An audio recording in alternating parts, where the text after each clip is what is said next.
I'm Khyla, and I was holding my husband's hand in that sterile hospital room when his mother looked me dead in the eye and said, "It's time to let Derek go. Sign the papers."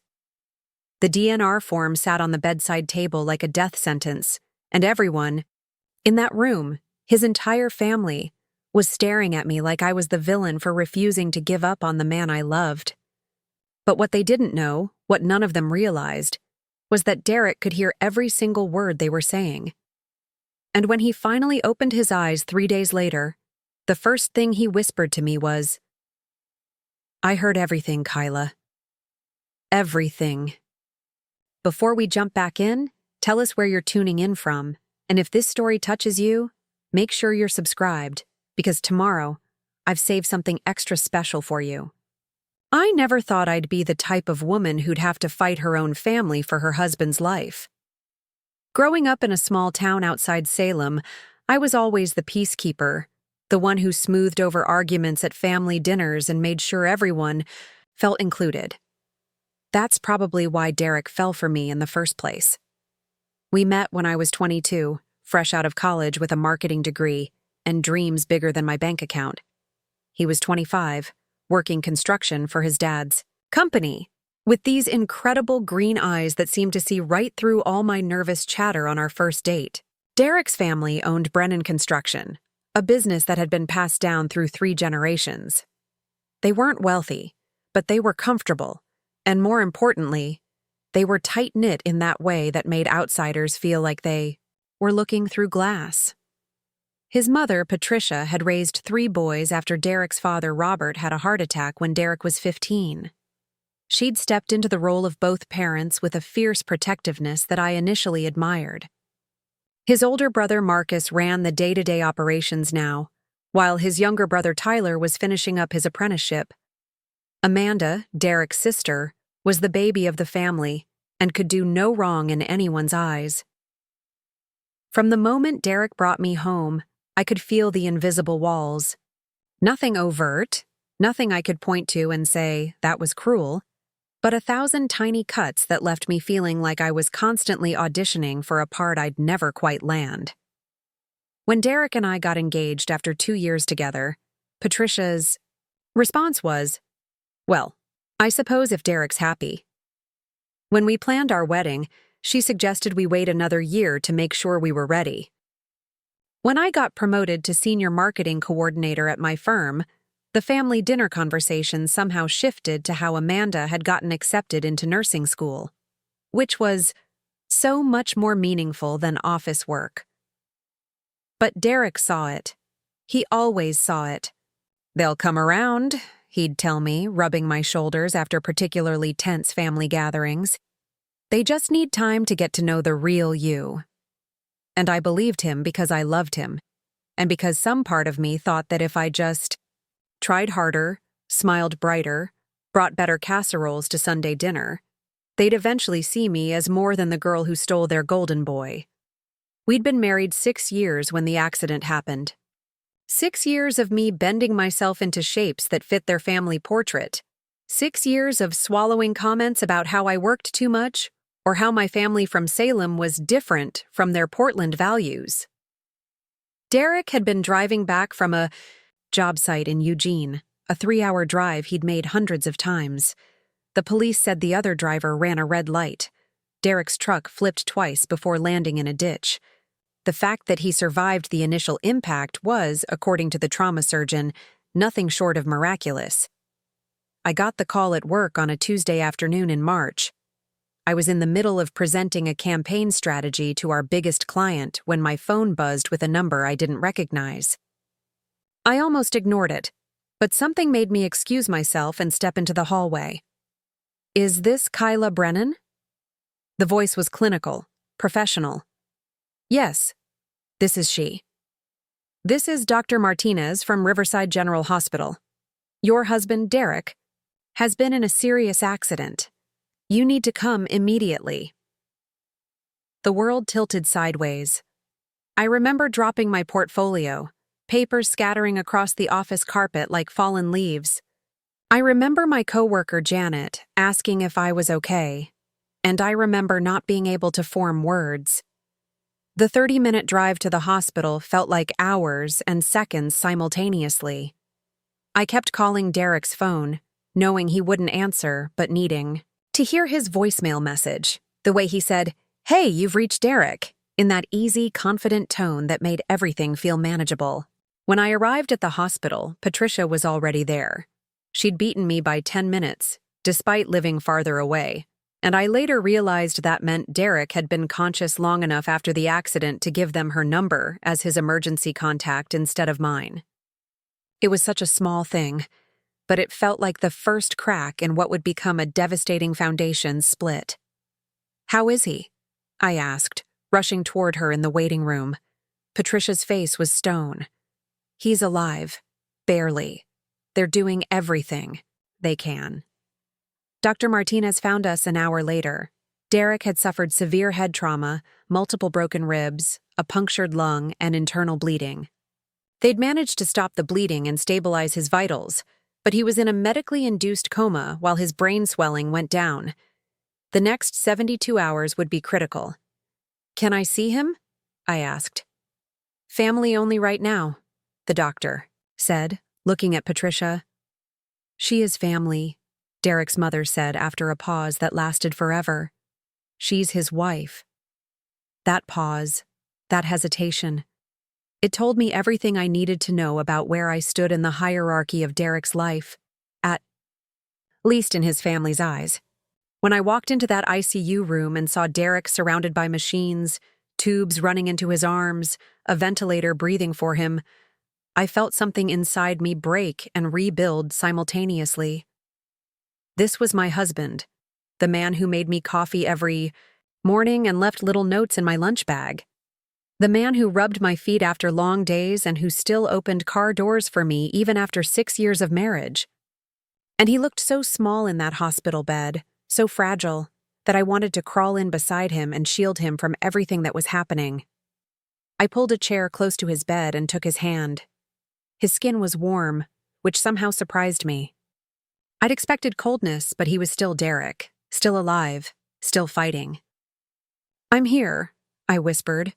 "I'm not going anywhere." That's when Patricia spoke behind me. "The doctors say we need to be realistic about his chances." I turned to look at her. She was standing at the foot of the bed with her arms crossed, and, for the first time since I'd known her, she looked old, tired. But there was something else in her expression, something that made my stomach clench. "What do you mean?" "The brain injury is severe, Khyla. Even if he wakes up, there could be significant damage. The doctor mentioned that we might need to consider options." Options. Like Derek was a multiple-choice question instead of a human being fighting for his life. Over the next week, the family rotated shifts at the hospital.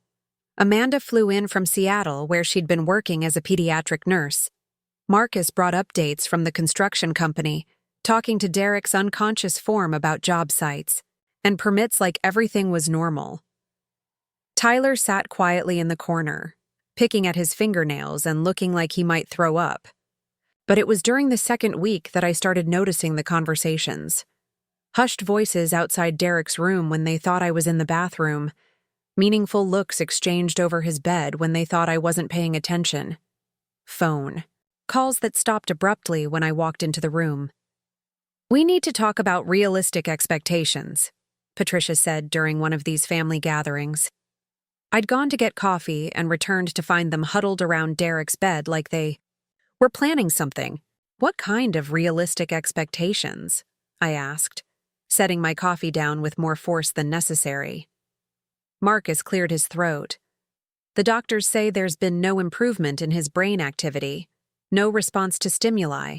They're using words like persistent vegetative state and quality of life." "It's only been 2 weeks," I said. "People wake up from comas all the time.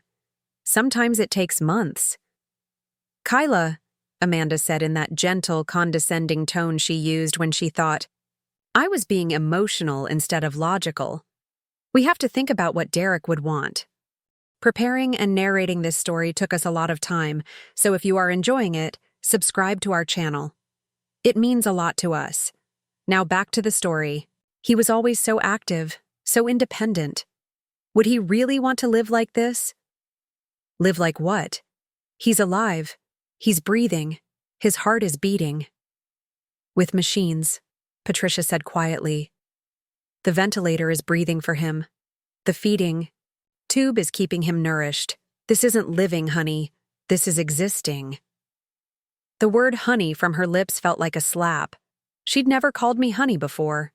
She'd barely called me Khyla most of the time, usually just Derek's wife when she had to refer to me at all. I don't want to hear this, I said, moving closer to Derek's bed. Not yet. It's too soon. The doctors think we should consider a DNR, Marcus said. Do not resuscitate. So if something happens, if his heart stops or he has complications, they won't intervene. I felt like the floor had dropped out from under me. Are you insane? That's basically giving up on him. It's being humane, Patricia said. It's letting him go peacefully instead of prolonging suffering. Who's suffering? His or yours? The silence that followed was deafening. I could hear the machines beeping, the ventilator whooshing, the muffled sounds of the hospital beyond the door, but nobody spoke. That night, I stayed late after visiting hours were over. I'd become friendly with several of the night nurses, and they let me bend the rules a little. I sat beside Derek's bed, holding his hand and talking to him about everything and nothing. I told him about the marketing campaign I was working on, about how his favorite team had won their last game, about how much I missed his terrible jokes and the way he hummed off key in the shower. They want me to sign a DNR, I whispered to him. They think I should let you go. But I can't, Derek. I can't give up on you. Not yet. Please, if you can hear me, give me some sign. Anything. Squeeze my hand. Move your fingers. Anything to show me you're still in there. I waited. I stared at his face, at his hands, looking for any flicker of movement, any sign that he was processing my words. Nothing. But as I was getting ready to leave, I thought I saw something. A tiny movement behind his eyelids, like he was dreaming. I called for the nurse, but by the time she arrived, it had stopped. I see family members imagine movement all the time, she said kindly. It's completely normal. Your brain wants so badly to see signs of recovery that it sometimes creates them. I nodded, but I didn't believe her. Something had happened, something small, but real. The pressure intensified over the following days. Patricia started bringing articles about traumatic brain injury and quality of life. Amanda shared stories from her nursing experience about families who'd kept loved ones on life support for years without any improvement. Marcus talked about the financial strain on the family, how Derek's medical bills were mounting, and how the construction company was struggling without his input. It's not about the money, he'd say quickly whenever I pointed out the financial angle. It's about doing what's right for Derek. But it felt like it was about everything except Derek. It felt like they'd already moved past him, like they were planning a funeral instead of hoping for a recovery. The breaking point came during the third week. I'd been spending 12-hour days at the hospital, taking vacation time and sick days from work until my boss gently suggested I consider a leave of absence. I was exhausted, emotionally drained, and probably not thinking as clearly as I should have been. I walked into Derek's room that Wednesday morning to find Patricia, Amanda, and Marcus already there with Dr. Martinez. They were standing around Derek's bed with serious expressions, and I immediately knew something was wrong. "What's going on?" I asked. Dr. Martinez turned to me with that practiced sympathetic expression that doctors perfect. "Mrs. Brennan, I was just explaining to Derek's family that we've done another round of brain scans. There's been no improvement in his condition. In fact, there are some concerning developments." "What kind of developments?" "Increased intracranial pressure. Signs of brainstem damage that weren't apparent before. At this point, we have to consider the possibility that Derek's condition may be irreversible." I felt like I was underwater. like all the sounds in the room were coming from far away. "What are you saying exactly?" Patricia stepped forward. "He's saying it's time to face reality, Khyla. Derek isn't getting better. The kindest thing we can do is let him go." "Let him go how?" Amanda spoke up. "Remove the life support. Stop the interventions. Let nature take its course." "You want to kill him." "We want to stop prolonging his suffering," Marcus said. "There's a difference." Dr. Martinez cleared his throat. "There are several options we can discuss. A DNR order would mean that if Derek goes into cardiac arrest or experiences respiratory failure, we wouldn't attempt resuscitation. We could also discuss removing the ventilator, making him comfortable with palliative care." I looked at Derek lying there, peaceful and still, and I felt a rage building in my chest that I'd never experienced before. Not at him, not at the situation, but at everyone in that room who seemed to have already given up on the man I loved. "No," I said simply. "Khyla," Patricia said, "you have to be reasonable." "I am being reasonable. I'm refusing to murder my husband." "That's not fair," Amanda said. "We're not talking about murder. We're talking about letting him die with dignity." "He's not dying. He's healing. Brain injuries take time." "It's been 3 weeks," Marcus said. "The doctors don't think—" "I don't care what the doctors think." I was surprised by the strength in my own voice. "I don't care what any of you think. He's my husband, and I'm not giving up on him." Dr. Martinez looked uncomfortable. "Mrs. Brennan, as Derek's wife, you do have medical power of attorney, but I would strongly encourage you to consider all the information we've provided." After the doctor left, the family closed ranks around me.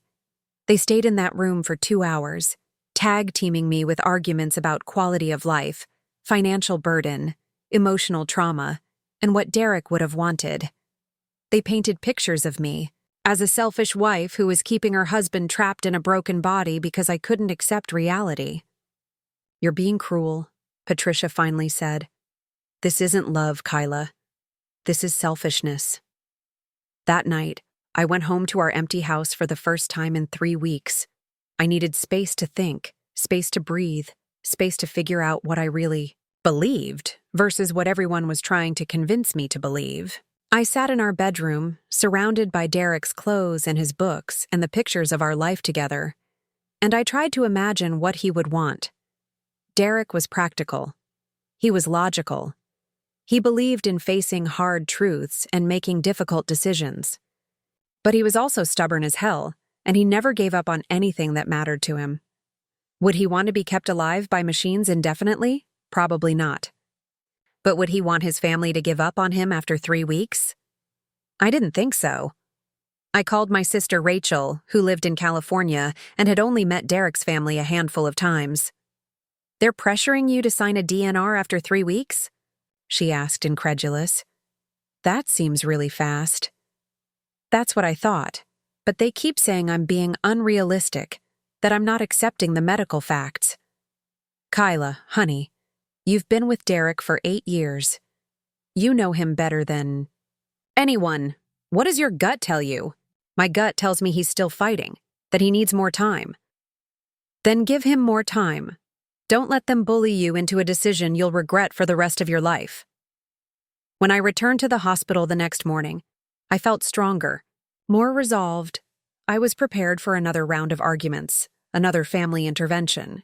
What I wasn't prepared for was finding legal documents spread across the table in Derek's room. Patricia looked up as I entered. "Good. You're here. We've spoken with a lawyer." My blood went cold. "What kind of lawyer?" "A medical attorney," Amanda said. "Someone who specializes in cases like this." Marcus handed me a folder. "We've filed a petition with the court to have Derek's medical power of attorney transferred from you to his mother." I stared at the papers, the words blurring together. Petition for emergency guardianship. Allegations of spouse's inability to make rational medical decisions. Request for court-appointed medical decision-maker. You're trying to take away my rights as his wife? We're trying to do what's best for Derek, Patricia said. You're too emotionally involved to make clear-headed decisions. I'm his wife. Of course I'm emotionally involved. Exactly, Amanda said, which is why someone more objective needs to step in. I looked around the room at these people who had never fully accepted me, who had spent 6 years making me feel like an outsider in my own marriage, and I realized this had never been about Derek's best interests. This was about control.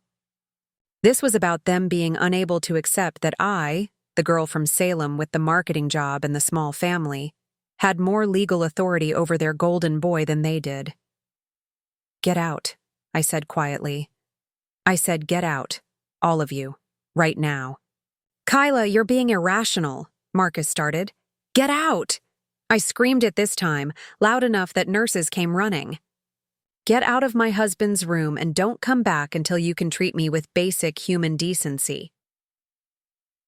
After they left, after the nurses checked on me and Derek, after the room was quiet again, I sat down beside his bed and took his hand. I don't know if you can hear me, I whispered. But your family is trying to take away my right to make decisions about your care. They want to sign a DNR and they think I'm being selfish for refusing. Maybe I am being selfish. Maybe I'm keeping you here because I can't imagine my life without you. But Derek, if there's any part of you that's still fighting, if there's any chance you can come back to me, I need you to show me. Because I can't keep fighting for both of us if you're not fighting too.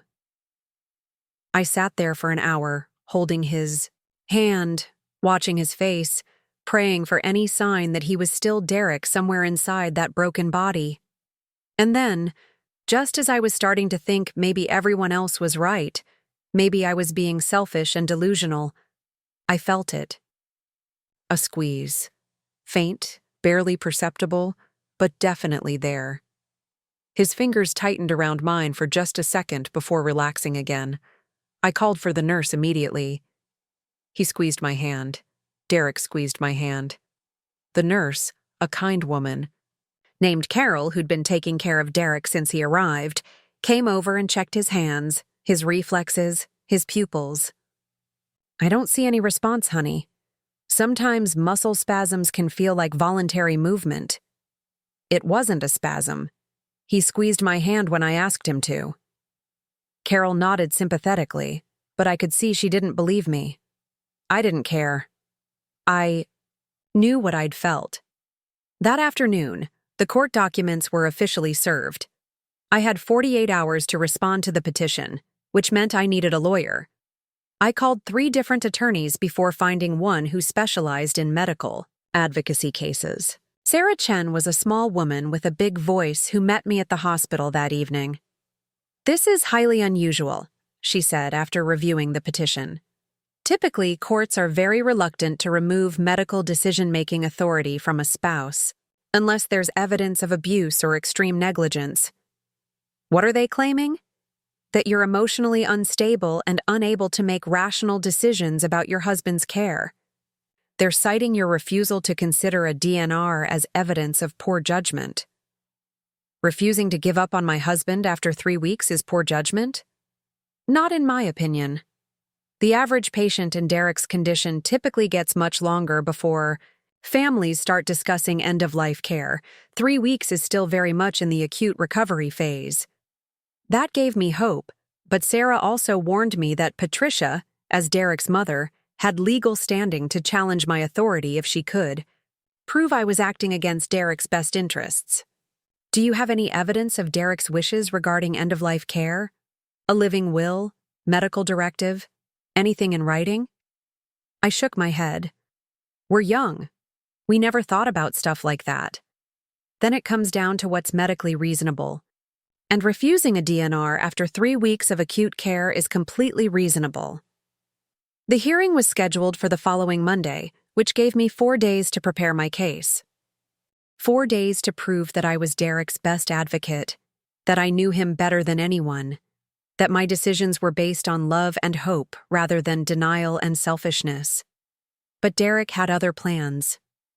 Sunday evening, I was sitting in Derek's room, going through old photos on my phone, trying to find evidence of his personality, his fighting spirit, anything that might help in court the next day. I'd been talking to him constantly, telling him stories about our early dating days, reminding him of inside jokes and shared memories. The nurses had started giving me sympathetic looks, the kind reserved for family members who couldn't accept reality. That's when I heard Patricia's voice in the hallway. She was talking to someone, her tone sharp and urgent. I couldn't make out all the words, but I caught fragments. Stubborn, unrealistic, intervention. I crept closer to the door, pressing my ear against the cool metal. "She's losing her mind," Patricia was saying. "Yesterday she claimed Derek squeezed her hand. The nurses think she's having a breakdown." A male voice responded, one I didn't recognize. "The petition is solid. Judge Morrison has seen cases like this before. He understands that grief can cloud judgment. What if she fights it? She can try, but we have medical testimony on our side. Dr. Martinez has already agreed to testify that continued aggressive treatment is medically futile. Her own emotional state will work against her." I backed away from the door, my heart hammering. They weren't just trying to override my medical decisions. They were painting me as mentally unstable. This wasn't about Derek's best interests. At all. This was about them believing they knew better than the woman who'd shared Derek's life for 8 years. I spent that night at home, preparing for court. I gathered photos of Derek and me, printed out articles about coma recovery, made notes about every conversation we'd ever had about life, death, hope, and perseverance. Derek believed in fighting for what mattered. He'd worked construction through 2 broken ribs because his crew was depending on him. He'd proposed to me 3 times before I finally said yes, because he refused to take no for an answer. He wasn't someone who gave up easily, and I wasn't going to give up on him. Monday morning arrived gray and cold, typical March weather in Portland. I dressed carefully in a navy blue suit that Derek had always said made me look professional and confident. I needed all the confidence I could get. Sarah met me at the courthouse, carrying a thick briefcase and wearing an expression that suggested she was ready for battle.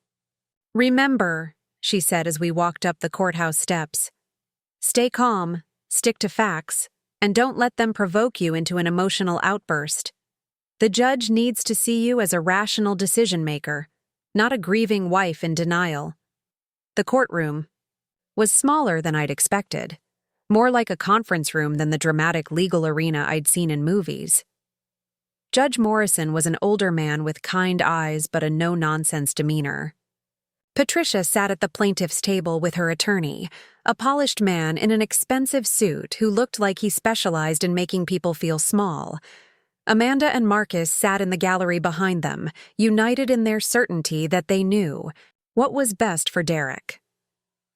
The proceedings began with Patricia's attorney laying out their case. He painted a picture of me as a woman so paralyzed by grief that I couldn't accept medical reality. He cited my refusal to consider a DNR, my claims that Derek had squeezed my hand, my erratic behavior at the hospital. Dr. Martinez testified via video call, explaining Derek's condition in clinical terms that made him sound more like a collection of failing organs than a human being. "In my professional opinion," Dr. Martinez said, "continued aggressive treatment serves no therapeutic purpose. The family would benefit from transitioning to comfort care." Patricia took the stand next, and listening to her testimony was like hearing a stranger describe my marriage. According to her, Derek had always been frustrated by my emotional nature and my tendency to avoid difficult realities. She claimed he'd confided in her about my dramatic reactions to stress and my inability to handle crisis situations rationally. Derek would be horrified to know that his wife was keeping him alive in this condition, she said, dabbing at her eyes with a tissue. He was always such a vital, active person. This isn't what he would want. I wanted to scream. I wanted to stand up and shout that she was lying, that Derek had never said any of those things about me, that she was twisting our private moments into weapons against me. But Sarah's hand on my arm kept me seated. When it was my turn to testify, I walked to the witness stand on shaking legs. The judge asked me to explain why I believed continuing Derek's treatment was appropriate. "Your Honor," I began, my voice steadier than I'd expected. "Derek and I have been together for 8 years. I know him better than anyone in this room. He's the most determined person I've ever met. When we were dating, he worked 3 jobs to save money for our wedding. When his father had his heart attack, Derek dropped out of college for a semester to keep the family business running. He doesn't give up on things that matter to him, and our marriage matters to him." I talked about Derek's personality, his values, his fierce loyalty to family despite their sometimes difficult dynamics. I explained that while we'd never had formal conversations about end-of-life care, he'd often expressed admiration for people who fought through adversity. 3 weeks ago, Derek survived a car accident that should have killed him, I said. The fact that he's still alive, still breathing, tells me he's not ready to give up. And I'm not ready to give up on him. Patricia's attorney cross-examined me with surgical precision. He questioned my medical knowledge, my emotional stability, my ability to make objective decisions about Derek's care. He brought up every conversation where I'd mentioned feeling hopeful, every moment where I'd seen signs of improvement that medical staff couldn't confirm. "Mrs. Brennan," he said, "isn't it true that you claimed your husband squeezed your hand, despite medical staff finding no evidence of voluntary response? I know what I felt. And isn't it true that you've been spending 12 to 14 hours a day at the hospital, neglecting your job and your own health? I've been caring for my husband." "Or avoiding the reality that your husband may never recover?" Sarah objected before I could answer, but the damage was done. I could see the doubt in Judge Morrison's eyes. I was starting to look like exactly what they wanted me to look like. A woman so desperate to avoid facing her husband's condition that she was imagining signs of recovery and refusing to accept medical advice. The hearing recessed for lunch, and I sat in the courthouse cafeteria picking at a sandwich I couldn't taste. Sarah tried to be encouraging, but I could tell she was worried. "They're presenting a strong case," she admitted. "The medical testimony is compelling, and Patricia comes across as genuinely concerned about Derek's welfare." "She's never been concerned about Derek's welfare a day in her life," I said bitterly. "She's been concerned about controlling him." "Can you prove that? Do you have examples of her trying to control his decisions in the past?" I thought about it. Patricia's control had always been subtle, emotional manipulation rather than overt demands. She'd never told Derek what to do. She'd just made it clear what she expected and waited for him to comply. When we'd gotten engaged, she hadn't forbidden the marriage. She'd just sighed deeply and talked about how she'd hoped Derek would wait until he was older, more established. When we'd bought our house, she hadn't criticized our choice. She'd just mentioned repeatedly how far it was from the family home, how hard it would be for her to visit regularly. "It's not that simple," I said. "She's too smart to leave obvious evidence." That afternoon, Amanda testified about her medical background and her observations of Derek's condition. As a pediatric nurse, she had credibility that I lacked, and she used it effectively. She talked about quality of life, about the difference between being alive and being truly living, about the kindness of letting go. "I've seen families prolong suffering because they can't accept loss," she said. "It's heartbreaking, but sometimes love means letting go." Marcus testified about the financial strain Derek's care was placing on the family, though he was careful to emphasize that money wasn't the primary concern. Still, the implication was clear. I was bankrupting the family because I couldn't face reality. By the time the hearing ended, I felt defeated. Patricia's side had presented a united front, supported by medical expertise and emotional appeals. My side consisted of me, my lawyer, and my insistence that my husband was still fighting despite all evidence to the contrary. Judge Morrison said he would render his decision within 24 hours. That night, I went back to the hospital feeling like I was visiting Derek for the last time as his legal advocate. If the judge ruled against me, Patricia would have the authority to sign the DNR, and Derek's fate would be out of my hands. I sat beside his bed, holding his hand and talking to him about the hearing, about my fears, about how much I loved him. I told him about the judge, about the possibility that his mother might gain medical authority, about how helpless I felt. "I need you to fight," I whispered. "I need you to show everyone that you're still in there, still Derek. Because I can't do this alone anymore." Tuesday morning came with no word from the court. I spent the day at the hospital, jumping every time my phone buzzed, expecting news that would change everything. Patricia and her family stayed away, probably confident that they'd won. The nurses were gentler with me than usual, as if they'd already heard the outcome.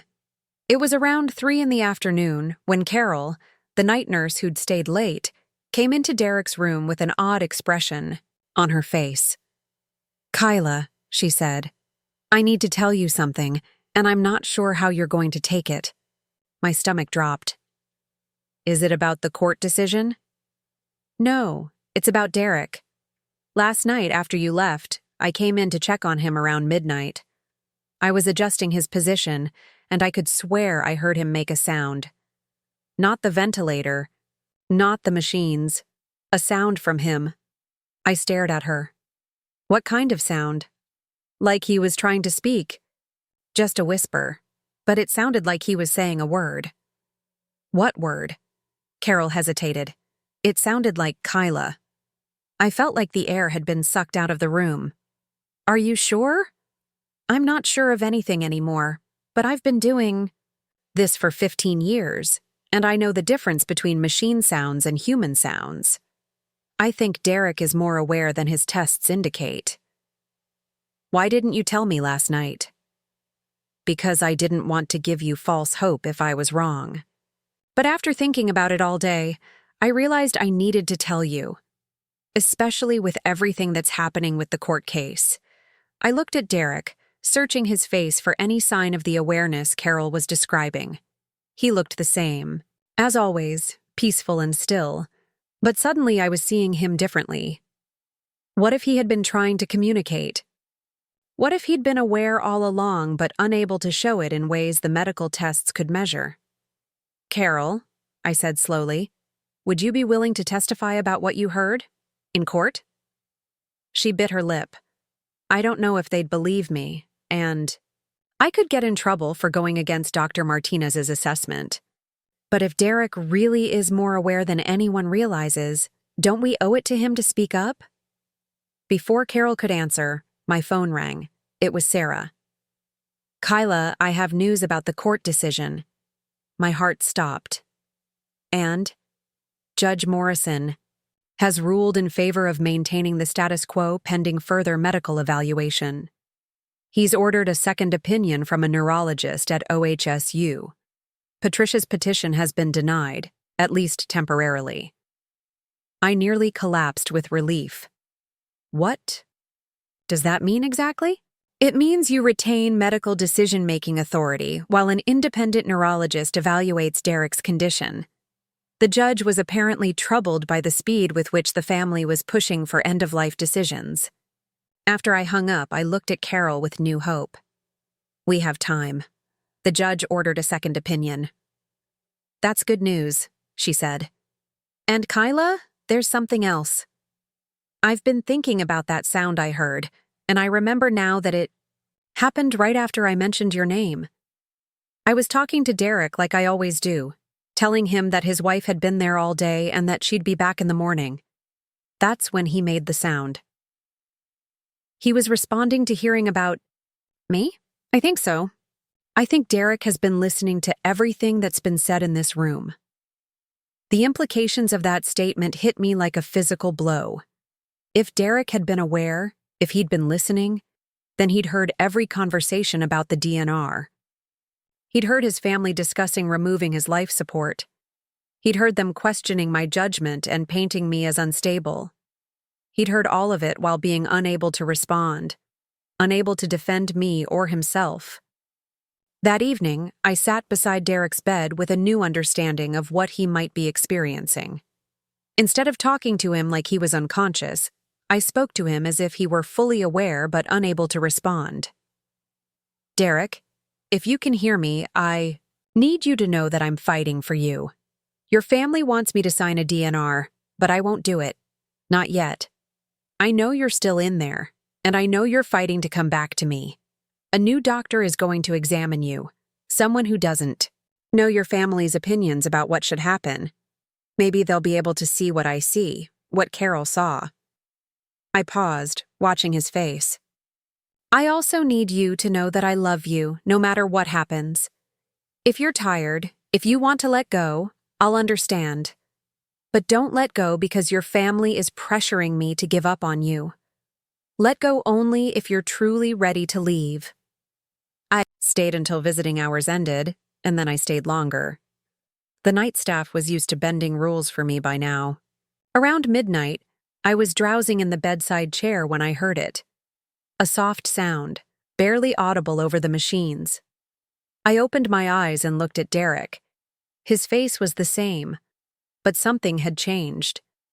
The sound came again, and this time, I was sure it was coming from him. I leaned closer. Derek, can you hear me? The sound came once more, clearer this time. It wasn't quite a word, but it was definitely intentional. Human. Derek. I called for Carol, who came running.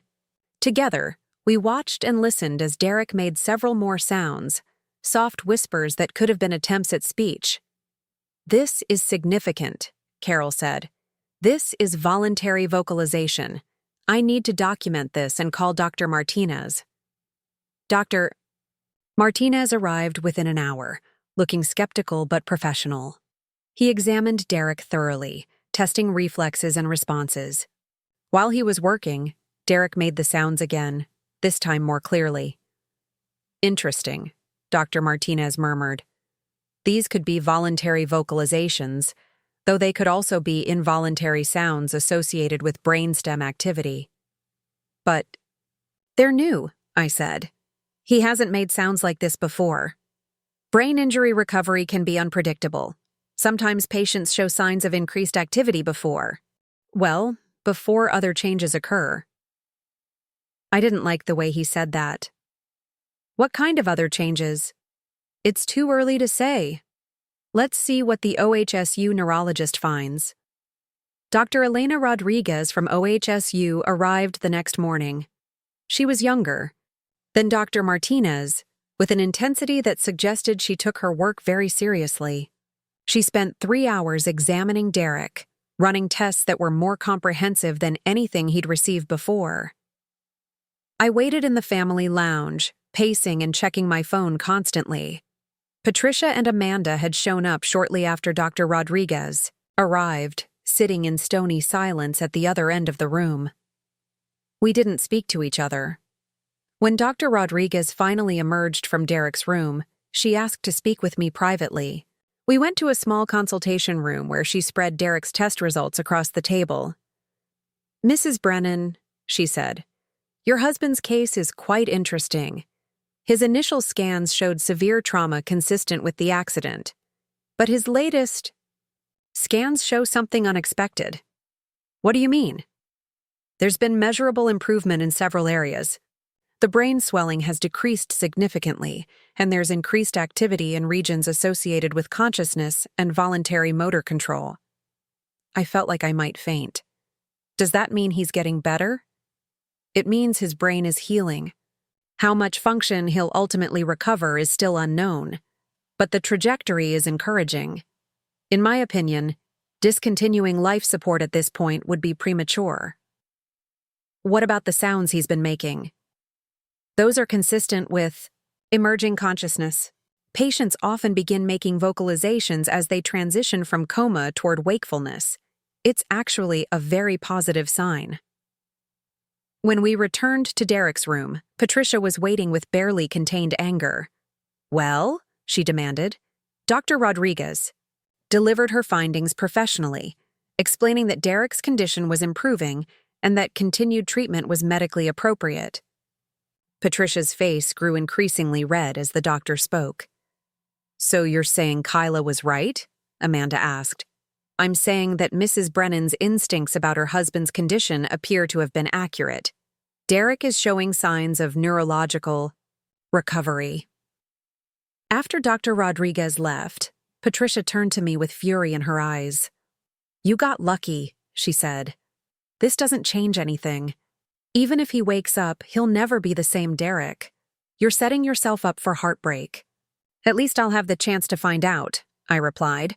"At least I didn't give up on him." That afternoon, I was alone with Derek when he made the clearest sound yet. It was definitely a word, though slurred and weak. "Khyla," he whispered. I grabbed his hand. "Derek, can you hear me?" His eyelids fluttered, and for just a moment I saw a flash of green. His eyes, Derek's eyes, looking at me with recognition and love. "I'm here," I whispered. "I'm right here. You're going to be okay." His eyes closed again, but his fingers squeezed mine with unmistakable intention. He was coming back to me. Over the next 2 days, Derek's improvements accelerated. The vocalizations became more frequent and clearer. His eye movements became more purposeful. The medical team adjusted his medications and began discussing the possibility of removing the ventilator. Patricia's family maintained their vigil, but their attitude had shifted from urgent concern to grudging acceptance. They couldn't argue with the medical evidence anymore, though I could see the resentment in their eyes every time they looked at me. On Friday morning, exactly 4 weeks after the accident, Derek opened his eyes and kept them open. Dr. Martinez was cautiously optimistic about removing the breathing tube, and by afternoon, Derek was breathing on his own for the first time since the accident. His first words without the ventilator were weak but clear. "Where's Khyla?" "I was in the bathroom when it happened, and Carol came running to get me." "He's asking for you," she said, grinning. "He's awake and asking for you." I ran down the hall and burst into Derek's room. He was propped up slightly, looking pale and confused but unmistakably awake. When he saw me, his face brightened. "There you are," he said, his voice raspy but strong. "I was wondering where you went." I started, crying then, weeks of held-back emotion flooding out all at once. I took his hand and kissed his forehead, breathing in the familiar scent of him, feeling the warmth of his skin. "I thought I'd lost you," I whispered. "Never," he said. "I could hear you the whole time. I heard everything." Those words sent a chill through me. If Derek had heard everything, then he knew about the DNR discussions, about the court case, about his family's attempts to override my medical decisions. "Derek," I said carefully, "how much do you remember?" He closed his eyes for a moment, as if accessing difficult memories. "I remember the accident. I remember waking up but not being able to move or speak. And I remember hearing voices, hearing people talk about letting me go." Patricia, who had been standing near the doorway, stepped forward. "Derek, honey, we were just trying to do what was best for you." Derek turned his head toward his mother, and for the first time since I'd known him, I saw something cold in his expression when he looked at her. "You tried to convince my wife to kill me," he said quietly. "That's not what we were doing," Amanda protested. "We were trying to spare you from suffering." "I wasn't suffering," Derek said. "I was fighting, and Khyla was fighting for me. But all of you had already given up." The room fell silent, except for the beeping of monitors and the soft hiss of oxygen. Derek's family stood around his bed looking uncomfortable, as if they were seeing him clearly for the first time. "Derek," Marcus said, "you have to understand. The doctor said—" "I don't care what the doctor said," Derek interrupted, his voice growing stronger. "I care that my own family tried to take away my wife's right to make decisions about my care. I care that you went to court to have her declared incompetent. Patricia's face flushed. We were protecting you. You were protecting yourselves. From the inconvenience of waiting, from the discomfort of uncertainty, from having to face the possibility that you might be wrong. I squeezed Derek's hand, amazed by his clarity and his strength. This was the man I'd married, the man who never backed down from the truth even when it was uncomfortable. I heard everything, Derek continued. Every conversation about money, every discussion about quality of life, every time you questioned Khyla's judgment. And I heard Khyla, too. I heard her talking to me, reading to me, telling me stories about our life together. She never gave up on me, even when everyone else did. Dr. Martinez entered the room then, drawn by the voices. When he saw Derek sitting, up and talking, his eyebrows shot up in surprise.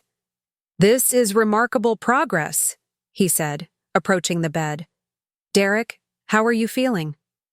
"Like I've been hit by a truck," Derek said with a weak smile. "But grateful to be alive."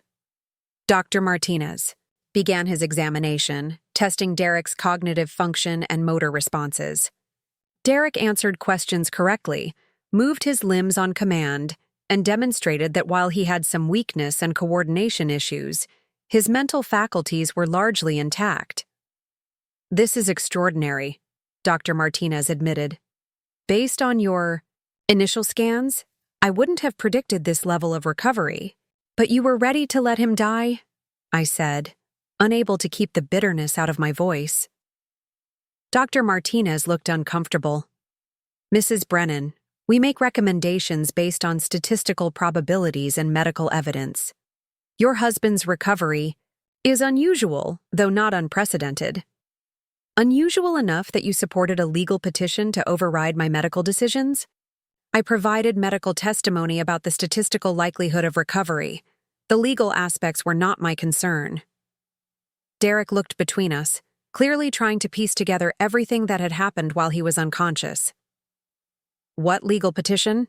he asked. I explained about the court case, about his family's attempt to have me declared unfit to make medical decisions, about the judge's ruling requiring a second opinion.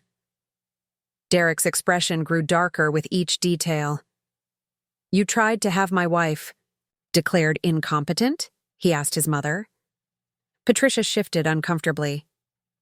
"Derek, you have to understand, we thought we were doing the right thing.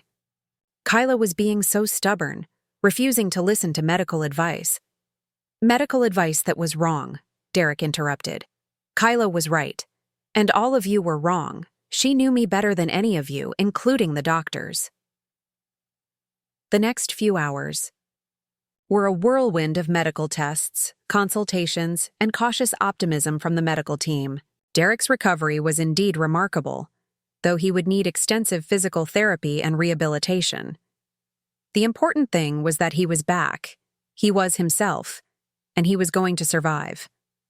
As evening approached and the family gradually left, I found myself alone with Derek for the first time since he'd awakened. We sat in comfortable silence for a while, just holding hands and processing everything that had happened. "I'm sorry," Derek said finally. "For what?" "For putting you through all of this, for my family's behavior, for almost dying and leaving you to fight them alone." "You didn't almost die," I said. "You survived. You fought your way back to me. Because you wouldn't let me go. Because you believed in me when no one else did. I knew you were still in there. I could feel it." Derek squeezed my hand. "I could feel you too. Your voice kept me anchored. When everything else was dark and confusing, your voice was the one constant thing I could hold on to." We talked through the night about his experience in the coma, about the legal battle, about how our relationship with his family would change moving forward. Derek was clear that while he loved his mother and siblings, he would never forget or forgive their attempt to override his wife's medical authority. "They showed me who they really are," he said, "and they showed me who you really are. I always knew you were strong, but I didn't know you were this strong. I didn't know either, I admitted. I discovered strengths I didn't know I had. As dawn broke through the hospital room windows, Derek was sleeping peacefully, his breathing steady and natural. I watched him sleep, marveling at the miracle of his recovery and the journey we'd both taken over the past month. The nurse who came in for the morning shift was Carol, and she smiled when she saw Derek sleeping normally instead of in a coma. "You were right," she said quietly.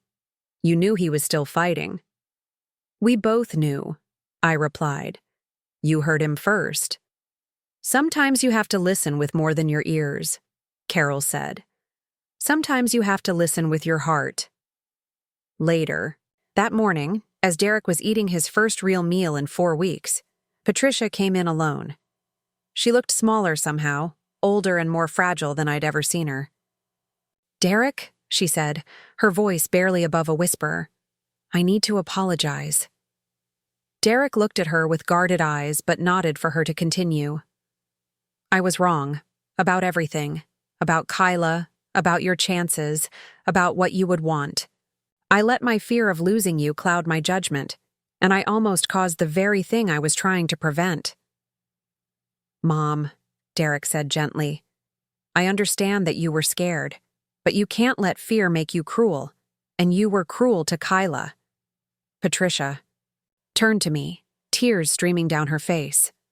"Khyla, I owe you an apology that I can never adequately give. You were right about Derek, and I was wrong. You knew him better than I did, and I should have trusted you instead of fighting you." I looked at this woman who had made my life difficult for 6 years, who had questioned my love for her son, who had tried to take away my rights as Derek's wife. Part of me wanted to reject her apology, to make her feel the pain she'd caused. Me. But Derek was watching, and I knew that how I responded would set the tone for our family's future. "I accept your apology," I said.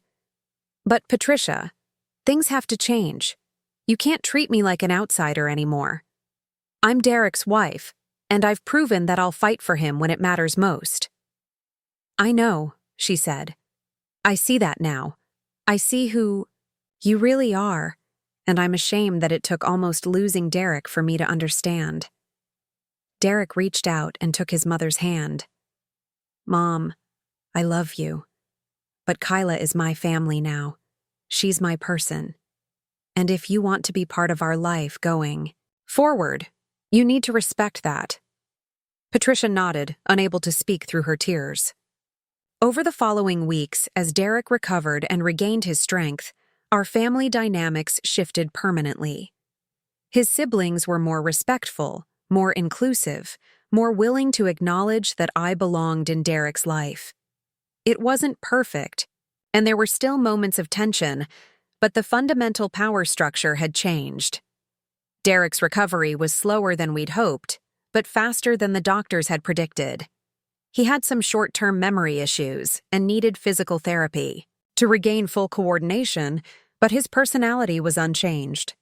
He was still the man I'd married, still the person who faced challenges head-on and never gave up on what mattered to him.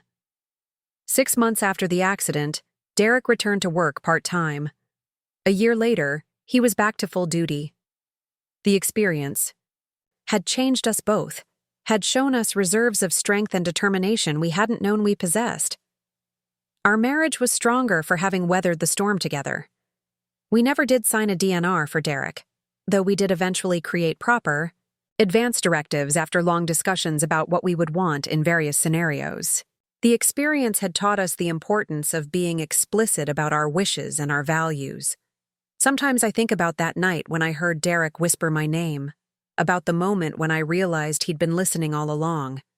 I think about how different things would have been if I'd given in to the pressure, if I'd signed the papers his family wanted me to sign. Derek would have died, and I would have spent the rest of my life wondering if I'd given up too soon. But I didn't give up. I trusted my instincts. I fought for my husband, and I refused to let anyone else define what love looked like in our marriage. It was the hardest thing I'd ever done, but it was also the most important. Because sometimes, love means holding on when everyone else is ready to let go. Sometimes, love means being the only voice of hope in a room full of surrender. And sometimes, love means fighting for someone who can't fight for themselves, even when the whole world thinks you're wrong. The rehabilitation center smelled like disinfectant and hope, a strange combination that I'd grown accustomed to over the past 3 months. Derek was in his second week of intensive physical therapy, working with a team of specialists to regain the coordination and strength he'd lost during his coma. Watching him struggle with tasks that had once been second nature was heartbreaking, but seeing his determination to overcome each challenge reminded me why I'd fought so hard to keep him alive. "Mrs. Brennan?" The voice belonged to Dr. Sarah Kim, Derek's neuropsychologist. She was a petite woman with kind eyes who specialized in helping brain injury patients navigate their recovery. "Could I speak with you privately?" My stomach clenched. Over the month since Derek's awakening, I'd learned that private conversations with medical professionals rarely brought good news. I followed Dr. Kim to her office, a small space filled with books about brain trauma and cognitive rehabilitation. "How is Derek doing?" I asked, settling into the chair across from her desk. "Physically, he's making excellent progress. His motor functions are improving steadily, and his coordination is nearly back to normal. Cognitively, he's sharp as ever." She paused, shuffling through some papers. "But I'm concerned about some emotional changes I've been observing." "What kind of changes?" "Derek has been expressing some intense feelings about his family's behavior during his coma. Anger, resentment, feelings of betrayal. These emotions are understandable, given what he experienced, but they're beginning to interfere with his recovery process." I thought about the conversations Derek and I had been having lately. He'd become fixated on the details of the court case, asking me to repeat every argument his family had made, every piece of evidence they'd presented against me. He'd requested copies of all the legal documents, reading them obsessively, and becoming increasingly agitated with each review. "He's been asking a lot of questions about what happened while he was unconscious," I said. "That's normal to a point. Patients often need to process traumatic events, including things they witnessed while in altered states of consciousness. But Derek seems stuck in a loop of anger and blame. He's mentioned wanting to take legal action against his family for their behavior." This was news to me.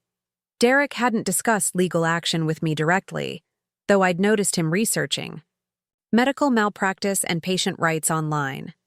"What kind of legal action?"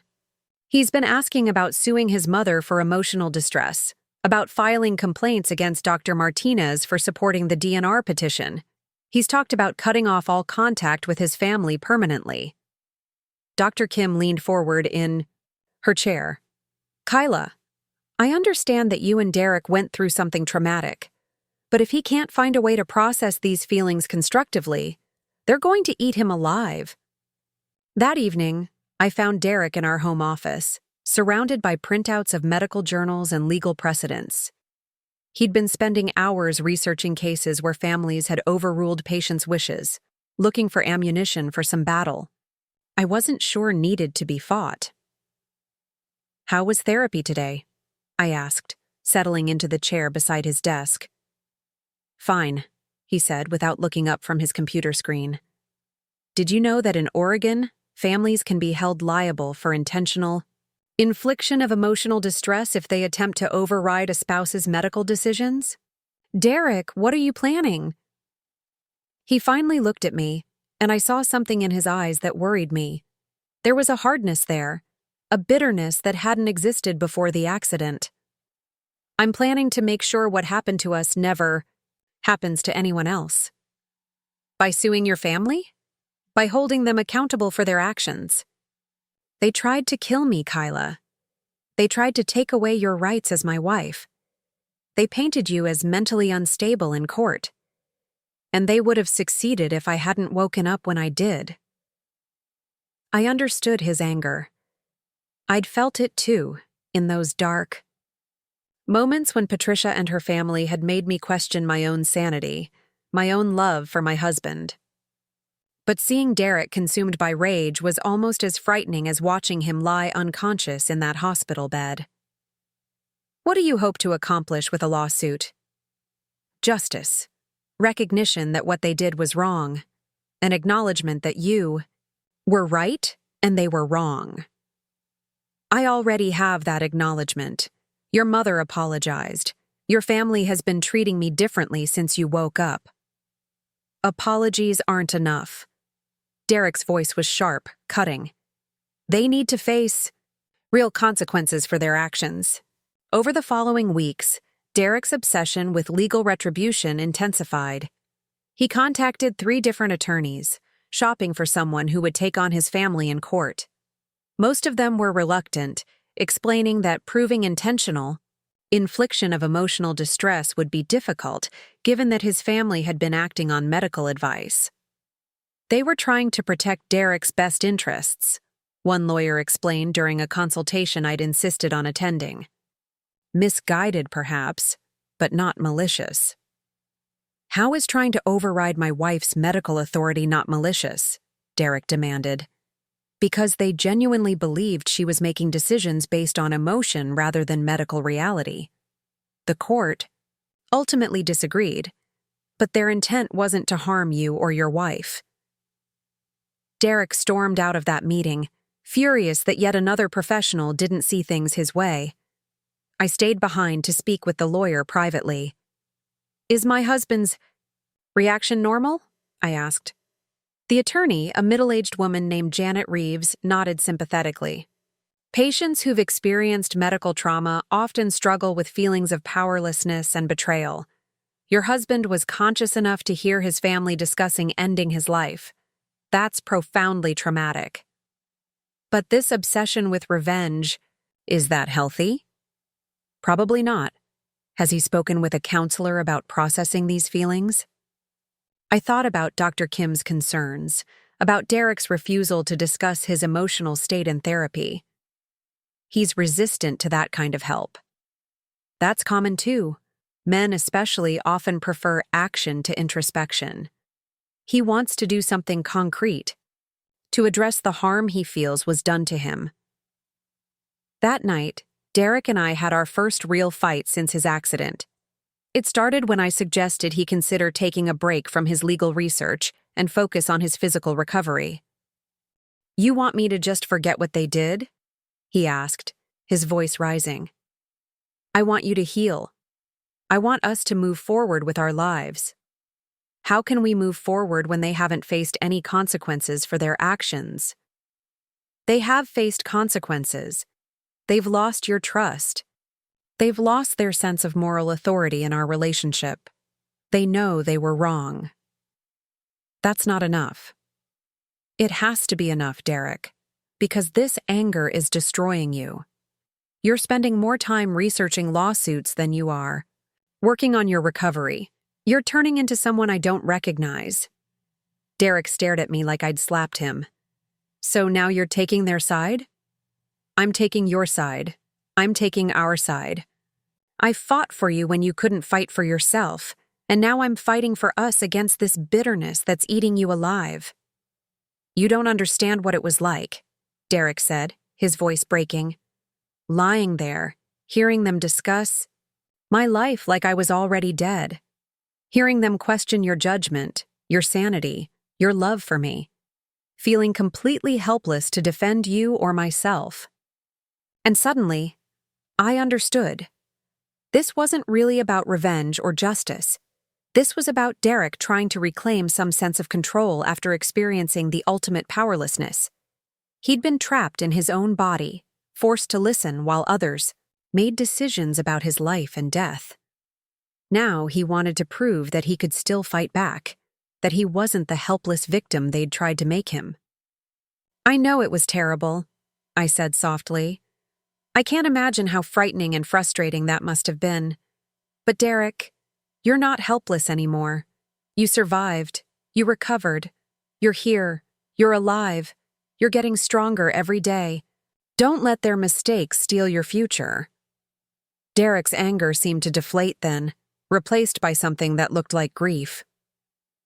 I keep thinking about what would have happened if you'd given in to their pressure, if you'd signed that DNR. But I didn't. I trusted my instincts. I fought for you, and you came back to me. What if the next family isn't as strong as you were? What if the next wife gives up when she shouldn't? And there it was. Derek's crusade wasn't just about his own experience. It was about protecting other families from going through what we'd endured. His anger had a noble purpose, but it was still consuming him in unhealthy ways. Maybe there's another way to help other families, I suggested. Something that doesn't involve destroying your relationship with your own family. Over the next few days, Derek seemed to consider my words. His research shifted from lawsuits to advocacy, from revenge to education. He began reading about patient rights organizations, about medical advocacy groups, about ways to help families navigate medical crises more effectively. "What if we started a foundation?" he asked one evening over dinner. "Something that provides support for families dealing with coma patients, that educates people about their rights and options." That sounds like a much better use of your energy than a lawsuit. We could call it the Second Chance Foundation. We could help families understand that recovery timelines aren't always predictable, that sometimes love and hope are just as important as medical statistics. I could see the excitement building in Derek's eyes. The same passion he'd once brought to his construction projects now focused on something that could genuinely help other people. We'd need funding, board members, medical advisors, I said, warming to the idea. I've been thinking about that. What if we asked my family to be involved? Not as leaders, but as advisors. They could share their perspective about the fear and uncertainty families experience. I was surprised by this suggestion.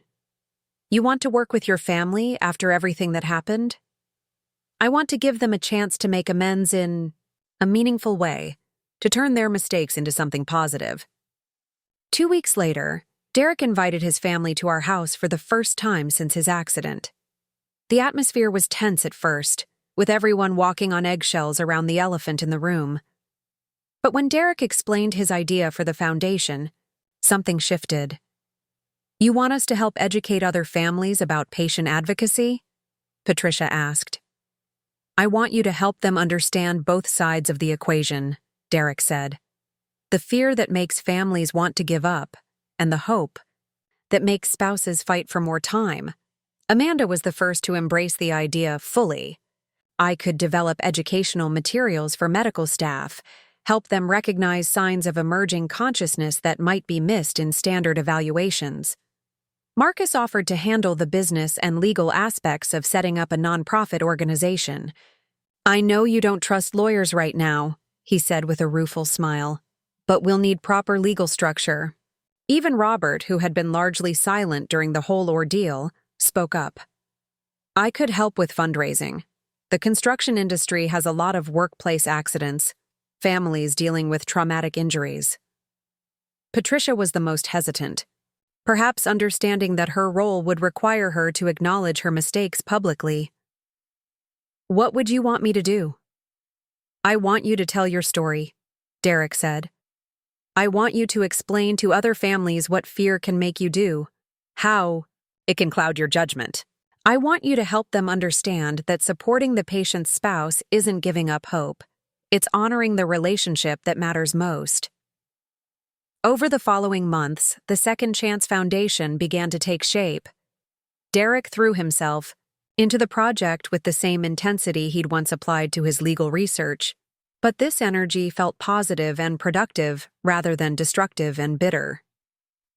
We rented office space, hired a small staff, and began developing programs for families dealing with coma patients. Derek shared his story at medical conferences, explaining what it was like to be conscious but unable to communicate, emphasizing the importance of continuing to talk to coma patients as if they could hear and understand. I spoke at workshops for spouses and families, teaching them about medical advocacy, helping them understand their rights and options, encouraging them to trust their instincts about their loved ones' conditions.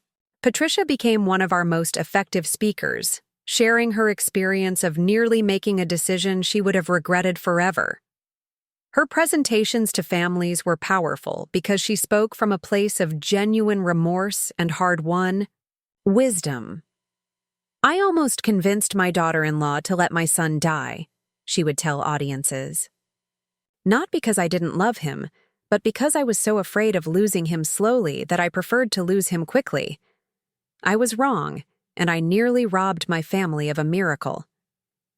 The Foundation's first major success came when we helped a family in Seattle whose teenage daughter had been in a coma for 6 weeks. The doctors were recommending comfort care, but the parents weren't ready to give up. We connected them with a specialist who discovered signs of brain activity that had been missed in earlier evaluations. The girl woke up 2 weeks later and made a full recovery. "This is what it was all for," Derek said as we read the family's thank you letter. "This is how we turn our trauma into something meaningful."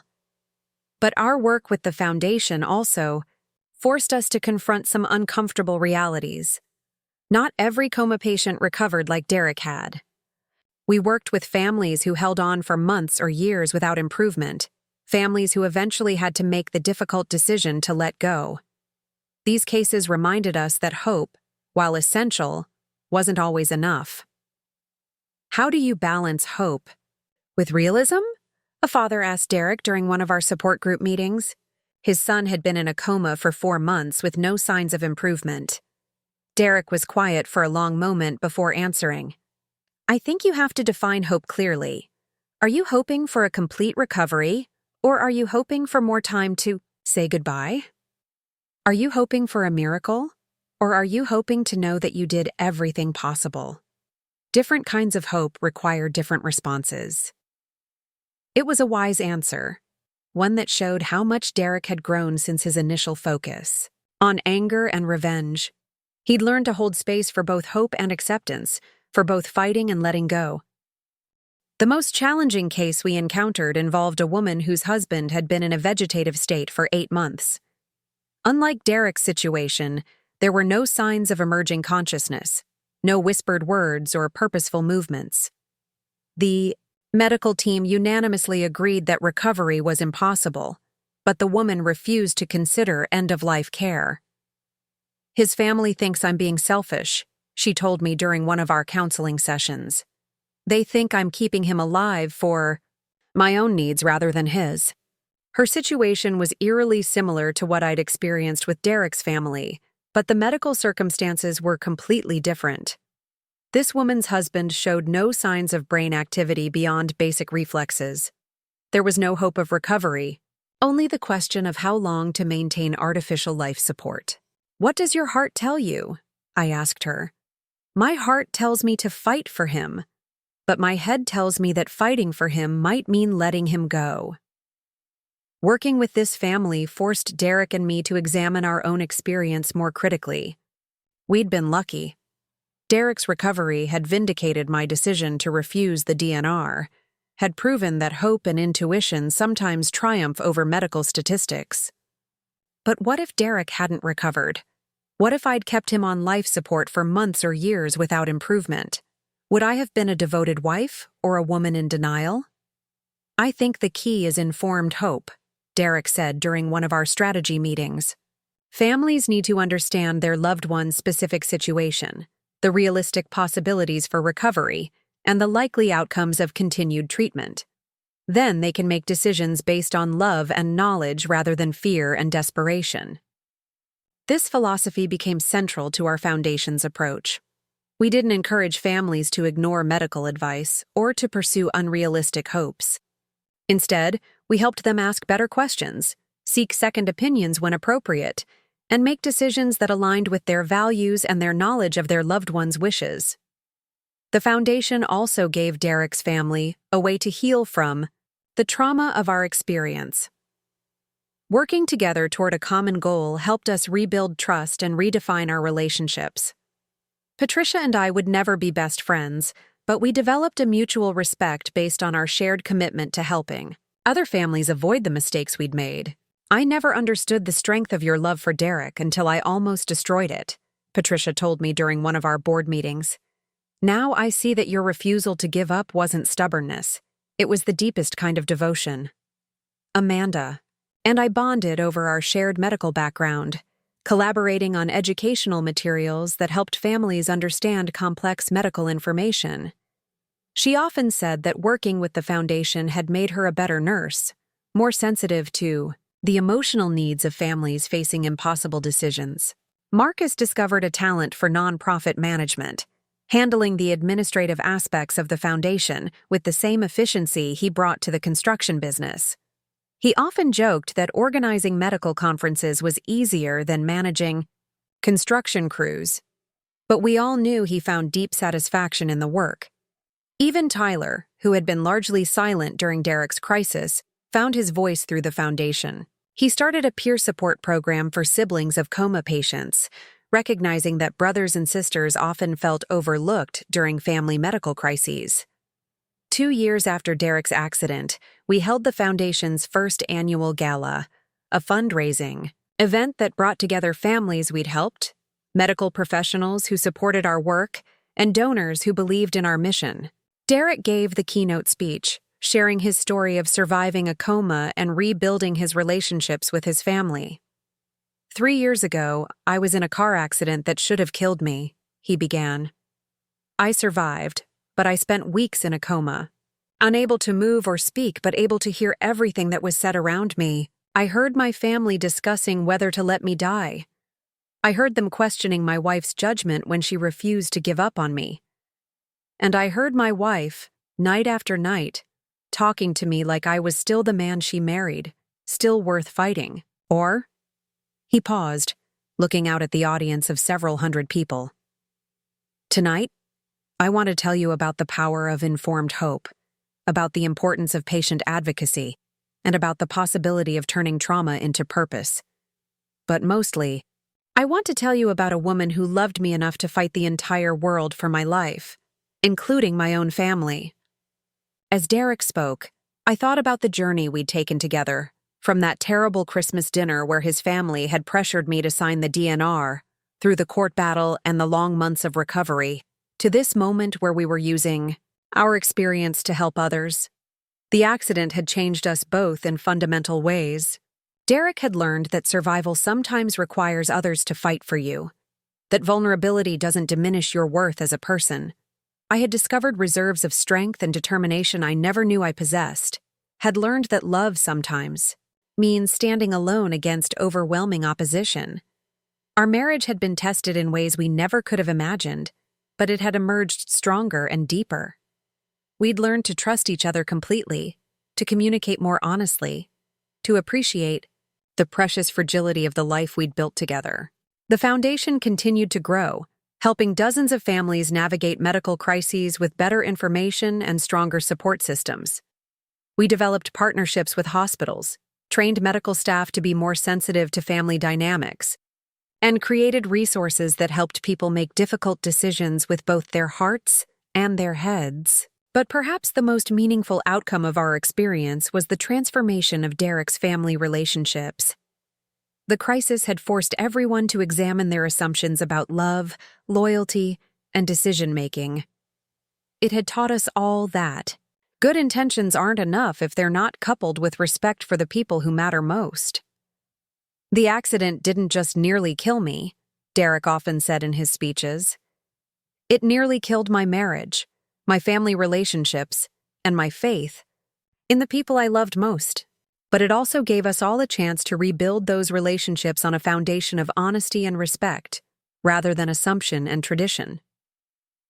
Looking back on those terrible months, I sometimes wondered if there was another way we could have handled the situation, a path that wouldn't have involved court battles and damaged relationships. But I'd come to believe that some conflicts are necessary, that sometimes you have to fight for what you believe in, even when the people you love are lined up against you.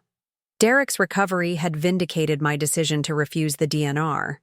But more importantly, it had taught our entire family about the importance of listening to the person who knows the patient best. In our case, that person was me, the wife who'd shared Derek's bed and dreams and fears for 8 years. In other cases, it might be a parent, a sibling, or a friend. The key was recognizing that medical statistics, while important, could never capture the full complexity of an individual's will to live. The foundation gave us a way to honor both the trauma we'd experienced and the miracle of Derek's recovery. It allowed us to help other families avoid some of the mistakes we'd made while still acknowledging that not every story had a happy ending. Most importantly, it gave us a shared mission that united our family around something positive, rather than dividing us around old grievances. As I watched Derek finish his speech that night, his voice strong and his message clear, I felt a deep sense of gratitude for the journey we'd taken together. It hadn't been the life we'd planned, but it had become the life we were meant to live, full of purpose and meaning and second chances we'd almost never gotten to experience. 3 years into running the Second Chance Foundation, I thought we'd found our rhythm. Derek had returned to construction work part-time while managing the foundation. I'd taken a leave from my marketing job to focus full-time on our nonprofit work, and we'd helped over 200 families navigate medical crises. Our relationship with Derek's family had healed to the point where we actually looked forward to holiday gatherings instead of dreading them. Everything seemed stable, purposeful, moving in the right direction. Then Dr. Martinez called with news that shattered our carefully rebuilt world. "Khyla, I need you and Derek to come in for a consultation," he said, his voice carrying that familiar clinical tone I'd learned to fear. "We've discovered something in Derek's latest scans that requires immediate attention." Derek had been going for regular neurological checkups since his recovery, routine monitoring to ensure there were no long-term complications from his brain injury. The appointments had become so routine that we'd stopped worrying about them, treating them like dental cleanings or annual physicals. "What kind of something?" I asked, gripping the phone tighter. "I'd prefer to discuss this in person. Can you both come in tomorrow morning?" That night, Derek and I lay in bed staring at the ceiling, both of us afraid to voice what we were thinking. After everything we'd been through, after fighting so hard for Derek's recovery, the possibility that something new might be wrong felt almost cruel. "It's probably nothing," Derek said, but his voice lacked conviction. "Probably." I agreed, knowing we were both lying. The next morning, we sat in Dr. Martinez's office, the same room where he'd once recommended we consider a DNR for Derek. The irony wasn't lost on either of us. "The scans show some concerning changes in Derek's brain tissue," Dr. Martinez began, pulling up images on his computer screen. "There appears to be new scar tissue formation in areas that weren't affected by the original accident." "What does that mean?" Derek asked. "It could indicate several things. Post-traumatic epilepsy, delayed complications from the original injury, or..." He paused, clearly reluctant to continue. "Or what?" I demanded. "Or it could be a tumor. The growth pattern is consistent with a slow-growing glioma, which can sometimes develop in brain tissue that's been previously traumatized." The word tumor hit me like a physical blow. After everything we'd survived, after all the battles we'd fought, Derek might be facing cancer. "What's the next step?" Derek asked, his voice remarkably steady. "We need a biopsy to determine exactly what we're dealing with. If it is a tumor, we'll need to discuss treatment options. And if it's not, then we'll need to monitor the scar tissue closely and possibly adjust Derek's medications to prevent seizures." Over the next week, while we waited for the biopsy to be scheduled, Derek and I found ourselves in a strange emotional limbo.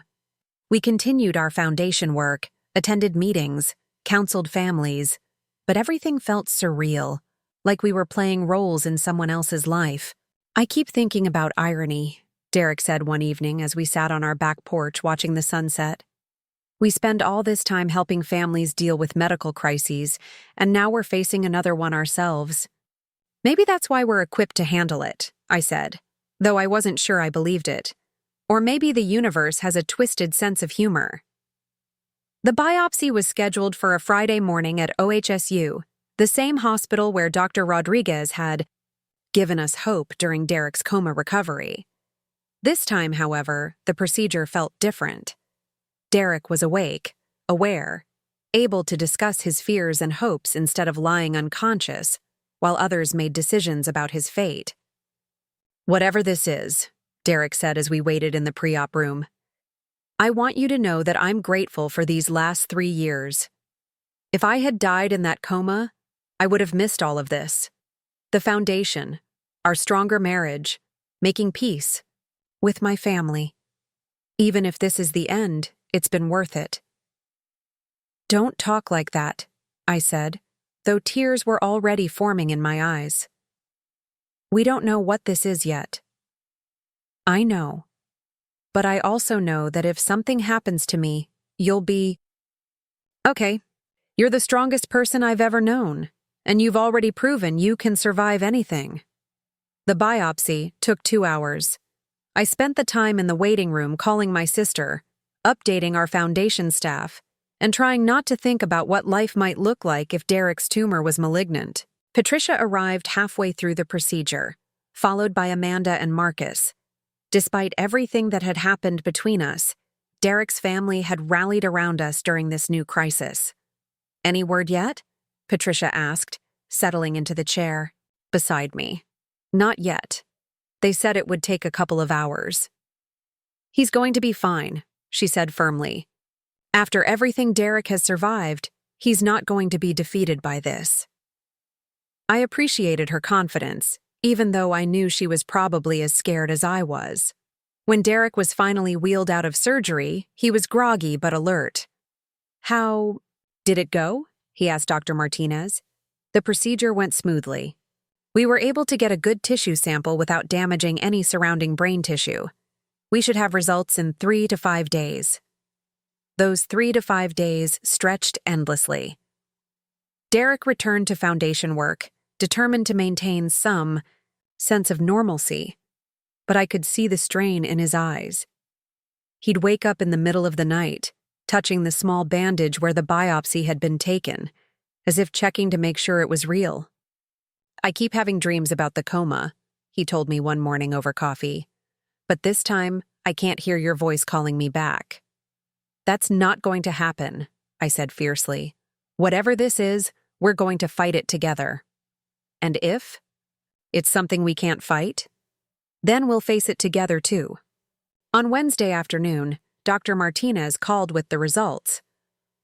"The biopsy shows a low-grade astrocytoma," he said. "It's a type of brain tumor, but it's slow-growing and potentially treatable." "What does treatment look like?" Derek asked. We'd put the call on speaker so we could both hear the results. "Surgery to remove as much of the tumor as possible, followed by radiation therapy. The location makes complete surgical removal challenging, but we can significantly reduce the tumor burden." "What's the prognosis?"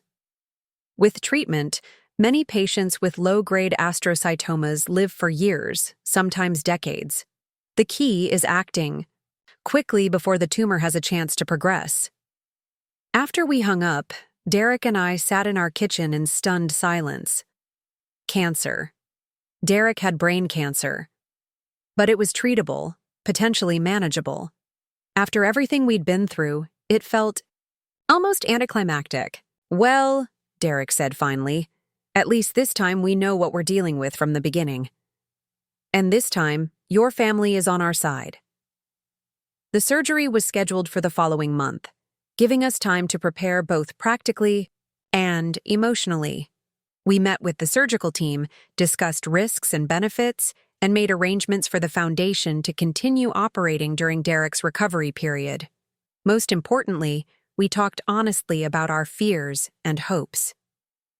Derek was worried about cognitive changes, about losing the mental sharpness that had made him such an effective advocate for coma patients. I was terrified of losing him again, of going through another period where his life hung in the balance. "The difference this time," Derek pointed out, "is that we're making decisions together. Nobody's trying to override your judgment or question your authority as my wife." He was right. Derek's family had learned from their mistakes during his coma, and they approached this new crisis with humility and support rather than judgment and interference. Patricia offered to coordinate meal deliveries during Derek's recovery. Amanda used her nursing connections to research the best rehabilitation specialists. Marcus took over more of Derek's foundation responsibilities so he could focus on his health. "We failed you both last time," Patricia said, during a family dinner week before Derek's surgery. "We won't make those mistakes again."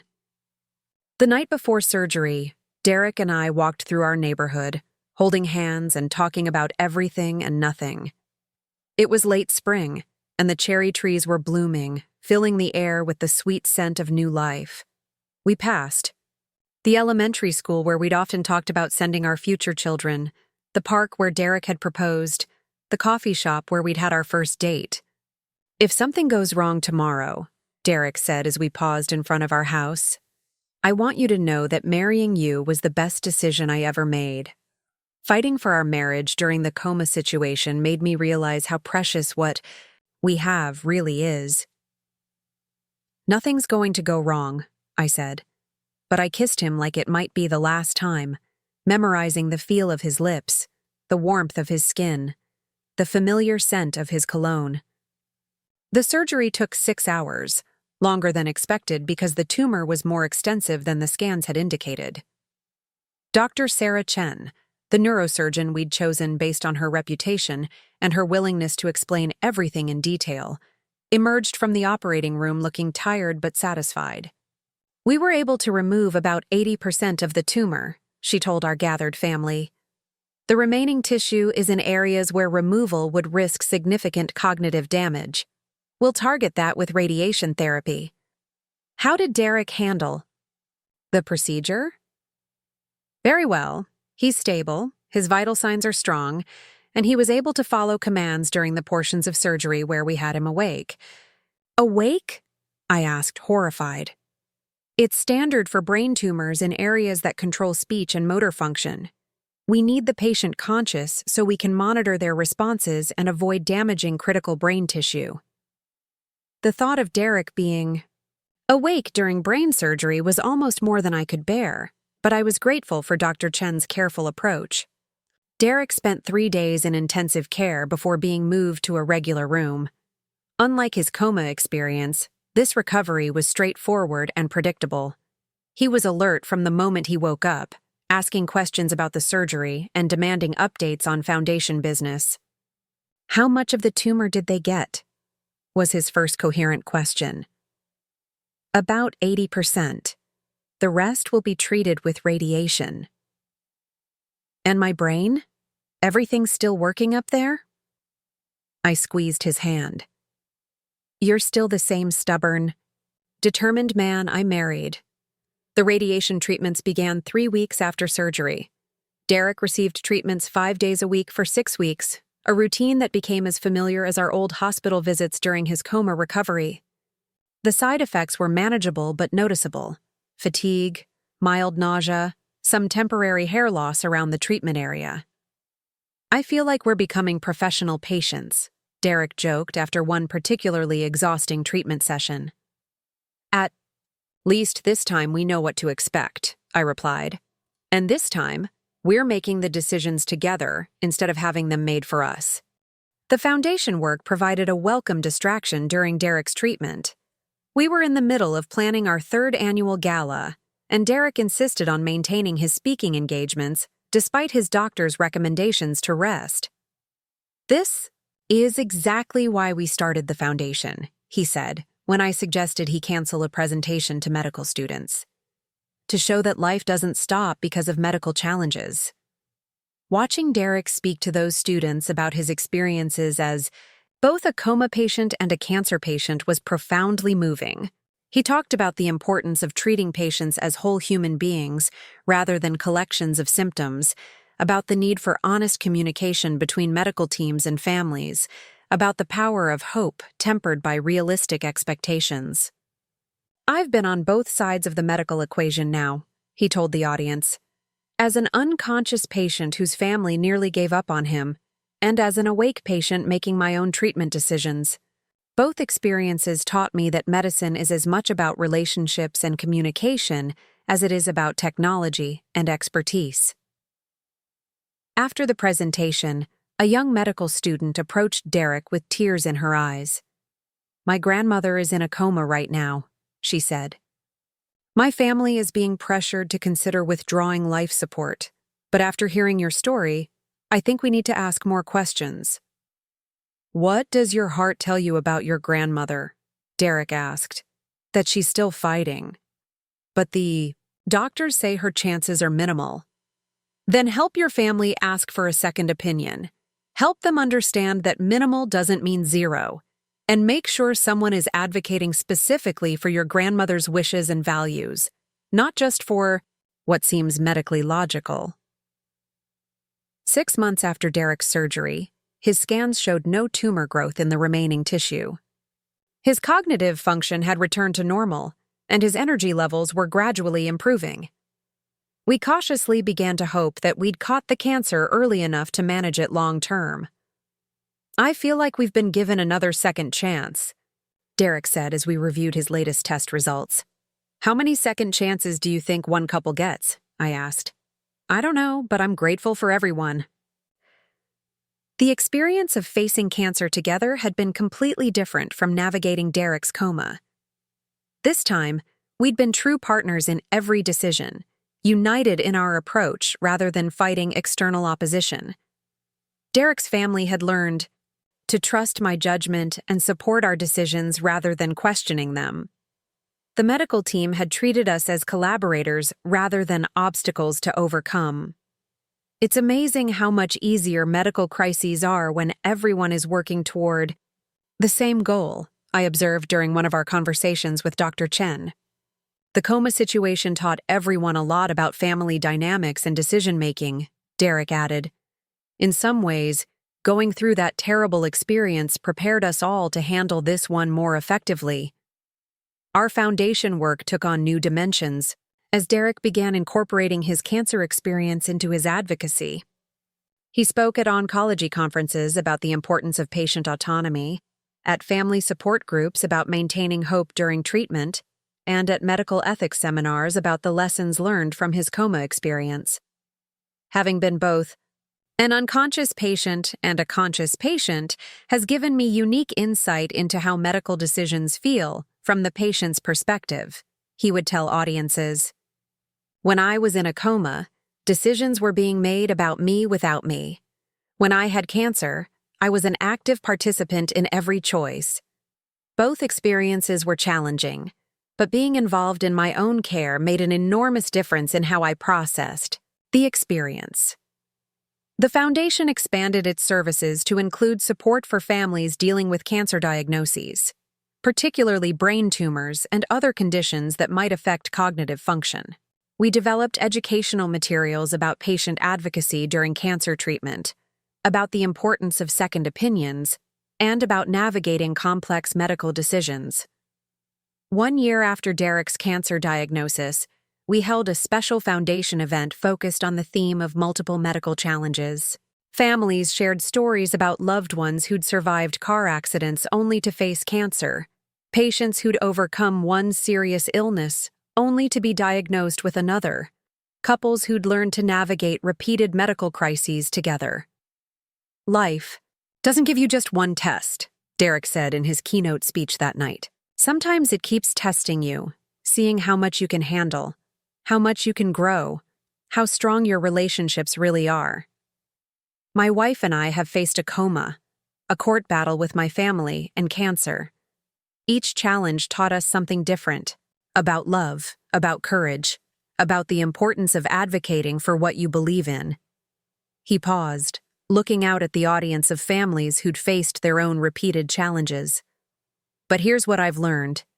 Every crisis is also an opportunity to discover strengths you didn't know you had, to deepen relationships that matter, to find meaning in suffering, and to help others who are facing similar struggles. My coma led to our foundation. My cancer led to expanded advocacy, work. Neither experience was something I would have chosen, but both became sources of purpose and connection. As Derek spoke, I thought about the journey we'd taken together. From that terrible Christmas dinner where his family had first pressured me to sign a DNR, through his miraculous recovery, through our foundation work, and now through his cancer treatment. Each crisis had tested us differently, but each had also strengthened our partnership and deepened our understanding of what really mattered in life. The audience that night included Patricia, who had become one of our foundation's most effective board members, using her experience of nearly making a catastrophic mistake to help other families avoid similar errors. Amanda had developed our medical education programs, training healthcare providers to be more sensitive to family dynamics during crises. Marcus had built our foundation into a financially stable organization that could weather any personal challenges Derek and I might face.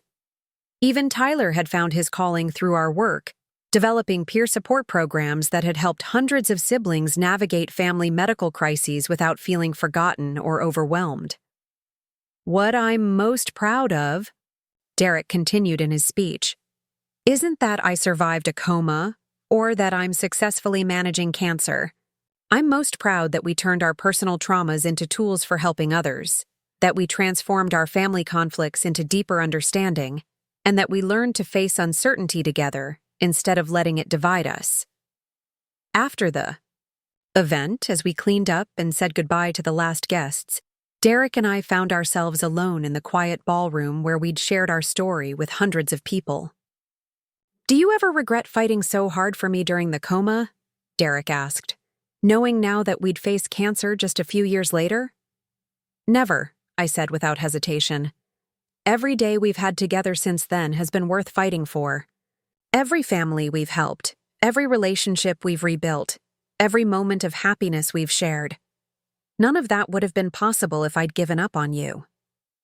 Even if the cancer comes back, even if we face more medical challenges, especially then, because now I know that we can handle anything as long as we face it together." As we drove home that night, I thought about all the families we'd met through our foundation work, all the different ways people responded to medical crises, all the factors that determined whether families grew stronger or fell apart under pressure. The couples who thrived were the ones who learned to communicate honestly about their fears, who made decisions together based on shared values, who found ways to support each other through uncertainty and pain. The families that struggled were often the ones where fear led to attempts to control outcomes that couldn't be controlled, where love was expressed through taking charge rather than through listening and supporting. Derek's family had learned these lessons the hard way during his coma, but they'd applied them effectively during his cancer treatment. The difference in their approach had been dramatic and had made an enormous impact on our ability to cope with his diagnosis and treatment. "I think the most important thing we learned," Derek said as we pulled into our driveway, "is that love isn't about protecting people from difficult realities. It's about standing with them while they face those realities. And it's about trusting the people who know the patient best to make decisions that honor their values and their relationships." Exactly. My family almost destroyed us because they thought they knew better than you did what I would want. But you were the one who shared my bed, my dreams, my daily life. You were the one qualified to speak for me when I couldn't speak for myself. 3 years later, Derek's cancer remained stable, managed with periodic monitoring and occasional adjustments to his treatment protocol. Our foundation had helped over 800 families navigate medical crises with better communication and stronger advocacy skills. Our marriage had become a model for how couples could grow stronger through adversity, rather than being broken by it. But perhaps most importantly, Derek's family had learned to respect the primacy of spousal relationships in medical decision-making, and they'd become advocates for patient and family rights in their own community work. The coma taught us all that love sometimes means fighting for someone who can't fight for themselves, Patricia often said in her presentations to families. But it also taught us that the person best qualified to do that fighting is usually the spouse, not the parents or siblings. Our job as extended family is to support that fight, not to second-guess it. Looking back on everything we'd been through, I could see how each crisis had prepared us for the next one, how each challenge had taught us skills we'd need later, how each victory had given us strength to face future uncertainties. The foundation work had become our way of honoring both Derek's recovery and the lessons we'd learned about family, advocacy, and the power of refusing to give up on someone you love. Every family we helped validated the choice I'd made to keep, fighting for Derek even when everyone else thought I should let go. Sometimes, Derek often said in his speeches, the most loving thing you can do is refuse to accept what everyone else considers inevitable. Sometimes hope, even when it seems unreasonable, is exactly what someone needs to find their way back to life. 5 years had passed since Derek's cancer diagnosis, and our lives had settled into a rhythm that felt both familiar and miraculous. Derek's tumor remained stable, his quarterly scans showing no growth or spread. Our foundation had grown beyond anything we'd imagined, with satellite offices in 3 states and partnerships with major medical centers across the country. We'd helped thousands of families navigate medical crises, and Derek had become a nationally recognized speaker on patient advocacy and family communication during health emergencies. But life had one more surprise waiting for us. I was at my desk reviewing grant applications when my phone rang. The caller ID showed a number I didn't recognize, but something made me answer anyway. "Is this Khyla Brennan?" The voice was young, female, and shaking with emotion. "Yes, this is Khyla." "My name is Emma Rodriguez. Dr. Elena Rodriguez is my mom. She was the neurologist who gave you hope when your husband was in a coma. She told me I should call you." I remembered Dr. Rodriguez clearly, the young, intense doctor who had discovered Derek's improving brain function when everyone else had given up hope. "What can I do for you, Emma?" "I'm 17, and my dad was in a motorcycle accident 3 weeks ago. He's in a coma, and everyone keeps telling my mom that she should consider letting him go. But I remember Mom talking about your husband's case, about how families sometimes give up too soon." My heart clenched. "Where is your father?" "Now, Portland General. The doctors say there's minimal brain activity, but Mom thinks she's seen him respond to her voice. The rest of the family thinks she's imagining things." "Who's making the medical decisions?" "Mom is, but my dad's brother has been talking about getting lawyers involved. He thinks Mom is being selfish, keeping Dad alive because she can't accept reality." The parallels to our own experience were unmistakable, but I'd learned over the years that every family's situation was unique. "Emma, has your mother asked for a second opinion?" "She tried, but Dad's insurance only covers treatment at Portland General, and Dr. Martinez there says continued aggressive treatment isn't warranted." Dr. Martinez, the same doctor who had recommended Derek's DNR, who had supported Patricia's legal petition to override my medical authority. I felt a familiar surge of protective anger, but I forced myself to remain calm. "Emma, would your mother be willing to meet with me and Derek? We can't make medical decisions for your family, but we might be able to help her ask the right questions." "Could you really? Mom is falling apart. She's not sleeping, barely eating. Dad's family keeps pressuring her to sign a DNR, and I think she's starting to believe maybe they're right." I arranged to meet Emma and her mother, Maria Rodriguez, at the hospital that afternoon. Derek insisted on coming with me, despite having a foundation board meeting scheduled. "This is why we do this work," he said as we drove toward the hospital. "This is exactly what happened to us, and maybe we can help them avoid some of the mistakes our family made." Maria Rodriguez was a small woman with dark circles under her eyes and the particular exhaustion that comes from keeping vigil at a hospital bedside. When she saw Derek, her face lit up with recognition. "You're the man my daughter examined during your coma," she said. "Elena still talks about your case, about how your recovery changed her approach to brain injury evaluation." "Dr. Rodriguez saved my life by being willing to look beyond the standard tests," Derek said. Now we want to help other families the way she helped us. We spent 2 hours with Maria and Emma, reviewing the medical records, discussing the timeline of the accident and the father's condition, and helping them understand their options. The situation was complicated by the fact that Maria's husband, Carlos, had no living will or advance directives, leaving all decisions to his wife. The family keeps saying Carlos wouldn't want to live like this, Maria told us. But Carlos was always such a fighter. He never gave up on anything in his life. I can't believe he'd want us to give up on him after just 3 weeks. What does your heart tell you? I asked, using the same question that had helped me clarify my own feelings during Derek's crisis. That he's still in there? That he's trying to come back to us. Yesterday, when I was holding his hand and talking about Emma's college applications, I swear he squeezed my fingers. Derek and I exchanged glances. Has the medical team documented any voluntary responses? They say what I'm seeing are just muscle reflexes, that I'm imagining purposeful movement because I want to see it so badly.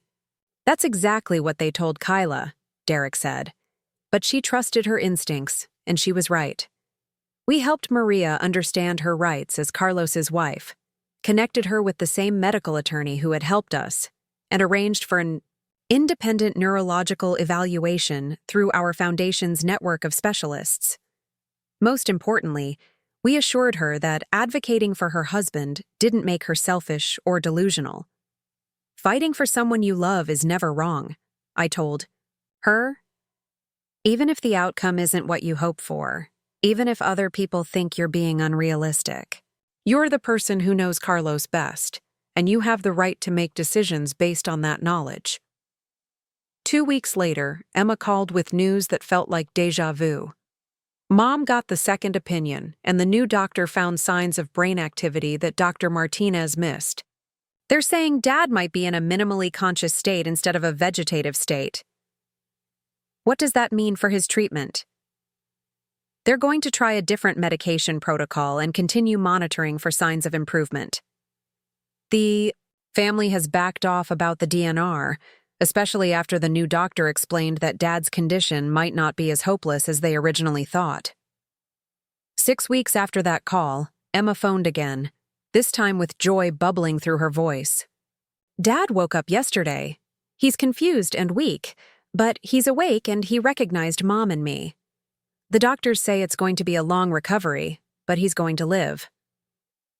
Derek and I celebrated Carlos's awakening as if he were our own family member.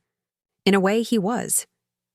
Through our foundation work, we'd become connected to hundreds of families facing similar crises, and each victory felt personal. This is what it's all about, Derek said after we hung up with Emma. This is why you refuse to give up on me, why we started the foundation, why we keep fighting for families who are facing impossible decisions. But Carlos's case also forced us to confront an uncomfortable reality. Not every family we worked with had a happy ending. For every Carlos who woke up, there were others who never regained consciousness. Families who eventually had to make the heartbreaking decision to let go. Our foundation had learned to support families through both outcomes, helping them make informed decisions based on love and knowledge rather than fear or pressure from well-meaning relatives. We'd developed resources for families who chose to continue aggressive treatment and for those who decided to transition to comfort care. The key was helping them make decisions that honored their loved ones' values and their own understanding of the situation. The goal isn't to save every patient, Derek often said in his speeches. The goal is to help every family make decisions they can live with, decisions that reflect their deepest values and their most honest assessment of their loved one's condition and wishes. As our foundation's reputation grew, we began receiving invitations to speak at medical conferences, to consult on hospital policies, and to train healthcare providers in family communication during crisis situations. Derek's unique perspective, as someone who had been both an unconscious patient and a conscious patient advocate, made him a compelling speaker. When I was in a coma, he would tell audiences of doctors and nurses, I was completely dependent on others to advocate for my best interests. My family meant well, but they were operating from fear and misunderstanding. My wife was the only person who truly understood what I would want, but she had to fight for the right to make decisions on my behalf. Healthcare providers can play a crucial role in supporting the right people to make these difficult choices. I often spoke about the practical aspects of medical advocacy, teaching family members how to ask the right questions, how to request second opinions, how to navigate complex medical systems during emotionally overwhelming situations. Being a medical advocate isn't about being confrontational or difficult, I would explain. It's about being informed, persistent, and clear about your loved one's values and wishes. It's about asking for what you need while respecting the expertise of your medical team. Our work had attracted national attention, and we'd been featured in medical journals, healthcare magazines, and news programs about patient advocacy. But the recognition that meant the most to us came from the families we'd helped. The thank you letters and calls from people whose lives had been changed by our support and guidance. One letter that particularly moved us came from a woman in Texas whose teenage son had been in a coma after a diving accident. "You helped me trust my instincts when everyone else was telling me to let go," she wrote. "Tyler woke up after 8 weeks, and while he'll never be quite the same, he's alive and he's my son, and I get to watch him graduate from high school next month. Thank you for teaching me that love sometimes means fighting when everyone else thinks you should surrender." Letters like that reminded us why we'd turned our personal trauma into a mission to help others. Every family we helped validated the choice I'd made to keep fighting for Derek, the choice that had seemed unreasonable to everyone except me. On our 10th wedding anniversary, Derek surprised me with a renewal ceremony in the hospital chapel, where we'd spent so many desperate hours during his coma. He'd arranged for Dr. Rodriguez to officiate, and our entire extended family was there, including Patricia, Amanda, Marcus, and Tyler. "I want to renew our vows in the place where our marriage was tested most severely," Derek said during the ceremony.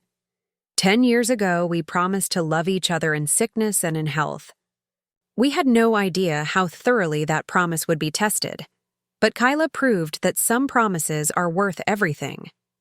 Patricia had tears streaming down her face as she listened to Derek speak. Over the years, she'd become one of my strongest supporters, often telling people that watching me fight for Derek had taught her what true love looked like. "I almost destroyed the most beautiful marriage I'd ever witnessed," she'd said during one of her foundation presentations. "I let fear and a need for control override my respect for the bond between Derek and Khyla. I'm grateful every day that Khyla was stronger than my mistakes." As we exchanged renewed vows, I thought about the journey that had brought us to this moment. The car accident that had nearly killed Derek, the family conflicts that had nearly destroyed our marriage, the court battle that had tested my resolve, Derek's miraculous recovery, his cancer diagnosis, our foundation work, and all the families we'd helped along the way. 10 years ago, "I promised to love you for better or worse," I said to Derek. I had no idea how much worse we'd face together, but I also had no idea how much better was possible. "You've made me stronger, braver, and more purposeful than I ever imagined I could be." "And you saved my life," Derek replied. "Not just by refusing to sign the DNR, but by fighting for our marriage when my family was trying to undermine it, by believing in my recovery when the medical evidence suggested otherwise, by turning our trauma into a way to help others." After the ceremony, we held a reception in the same community center where we'd hosted our first foundation fundraiser. The guest list included families we'd helped over the years, medical professionals who'd become allies in our advocacy work, and foundation board members who'd supported our mission. Dr. Martinez was there, having become one of our strongest supporters after witnessing how wrong his initial assessment of Derek's condition had been. "You changed how I practice medicine," he told us during the reception. "I'm much more careful now about recommending end-of-life decisions. much more willing to listen to family members who insist their loved ones are still fighting. Emma Rodriguez, now in college and studying to become a social worker, gave a speech about how our support had helped her family navigate her father's recovery. Khyla and Derek taught us that advocating for someone you love isn't selfish, she said. It's the most generous thing you can do. As the evening wound down, Derek and I found ourselves standing in the same spot where we'd first announced our foundation 5 years earlier. The room was filled with the sound of laughter and conversation, people sharing stories of recovery and resilience, families who'd learned to support each other through medical crises instead of being torn apart by them. "Do you think we've made a difference?" Derek asked. "Look around this room," I said. "Every person here represents a family that learned to communicate better during a medical crisis, that asked better questions, that made more informed decisions. Carlos Rodriguez is alive because his wife trusted her instincts and sought a second opinion. Dozens of other families avoided the mistakes our family made during your coma. Yes, we've made a difference. What do you think comes next for us?"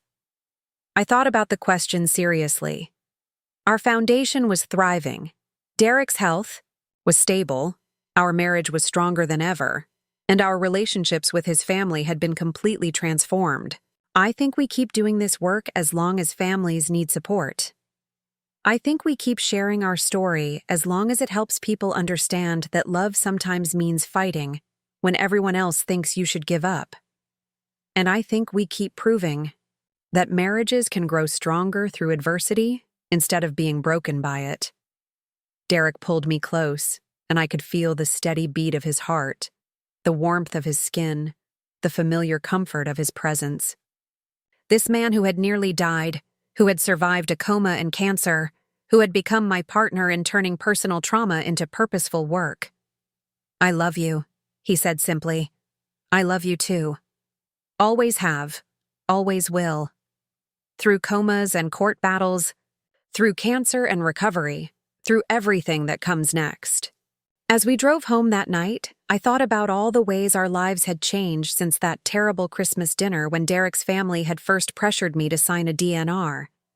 We'd learned that families could overcome almost any conflict if they were willing to acknowledge their mistakes and commit to doing better.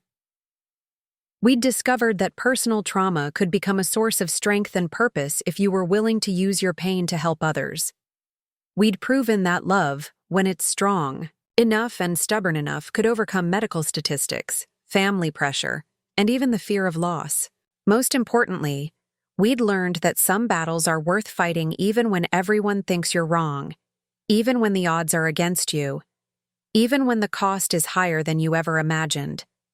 Because sometimes, the people we love are depending on us to be their voice when they can't speak, their advocate when they can't fight, their hope when they can't find their own. Derek's recovery had been a miracle, but it was a miracle made possible by refusing to give up, when giving up seemed like the only reasonable option. Our foundation work was helping other families create their own miracles, one difficult conversation and informed decision at a time. As we pulled into our driveway, Derek reached over and squeezed my hand. "Thank you," he said. "For what?" "For fighting for me when I couldn't fight for myself. For proving that love isn't just a feeling. It's a choice you make every day, especially on the days when it's hardest to choose." I squeezed his hand back, feeling the warmth and strength of his grip, the miracle of his presence beside me. "Always," I said. "I'll always choose you." And I meant it. Through whatever came next, through whatever challenges we'd face in the future, through all the ways life would continue to test and strengthen our bond, I'd learned that love wasn't just about the good times, the easy moments, the celebrations and joy. Love was about showing up when someone needed you most, about fighting for what mattered even when everyone else thought you were wrong, about refusing to let go of hope even when hope seemed foolish. Derek had come back to me twice now, from a coma and from cancer. But more than that, We'd both discovered who we could become when we faced life's worst challenges together. We'd learned that marriages could not only survive trauma, but could be transformed by it, becoming deeper and stronger and more purposeful than they ever could have been without it. Our story had become part of hundreds of other stories, families, who'd learned to navigate medical crises with better communication and stronger advocacy. Every time we helped another family avoid the mistakes Derek's family had made, every time we supported someone who was fighting for a loved one's life, we honored the choice I'd made to keep believing in Derek's recovery when everyone else had given up. That choice had changed everything. It had saved Derek's life, transformed our marriage, healed our family relationships, and created a foundation that would continue helping other families long after we were gone. It had taught us that love, when it's real and deep and stubborn enough, could overcome almost anything. Up next, you've got 2 more standout stories right on your screen. If this one hit the mark, you won't want to pass these up. Just click and check them out.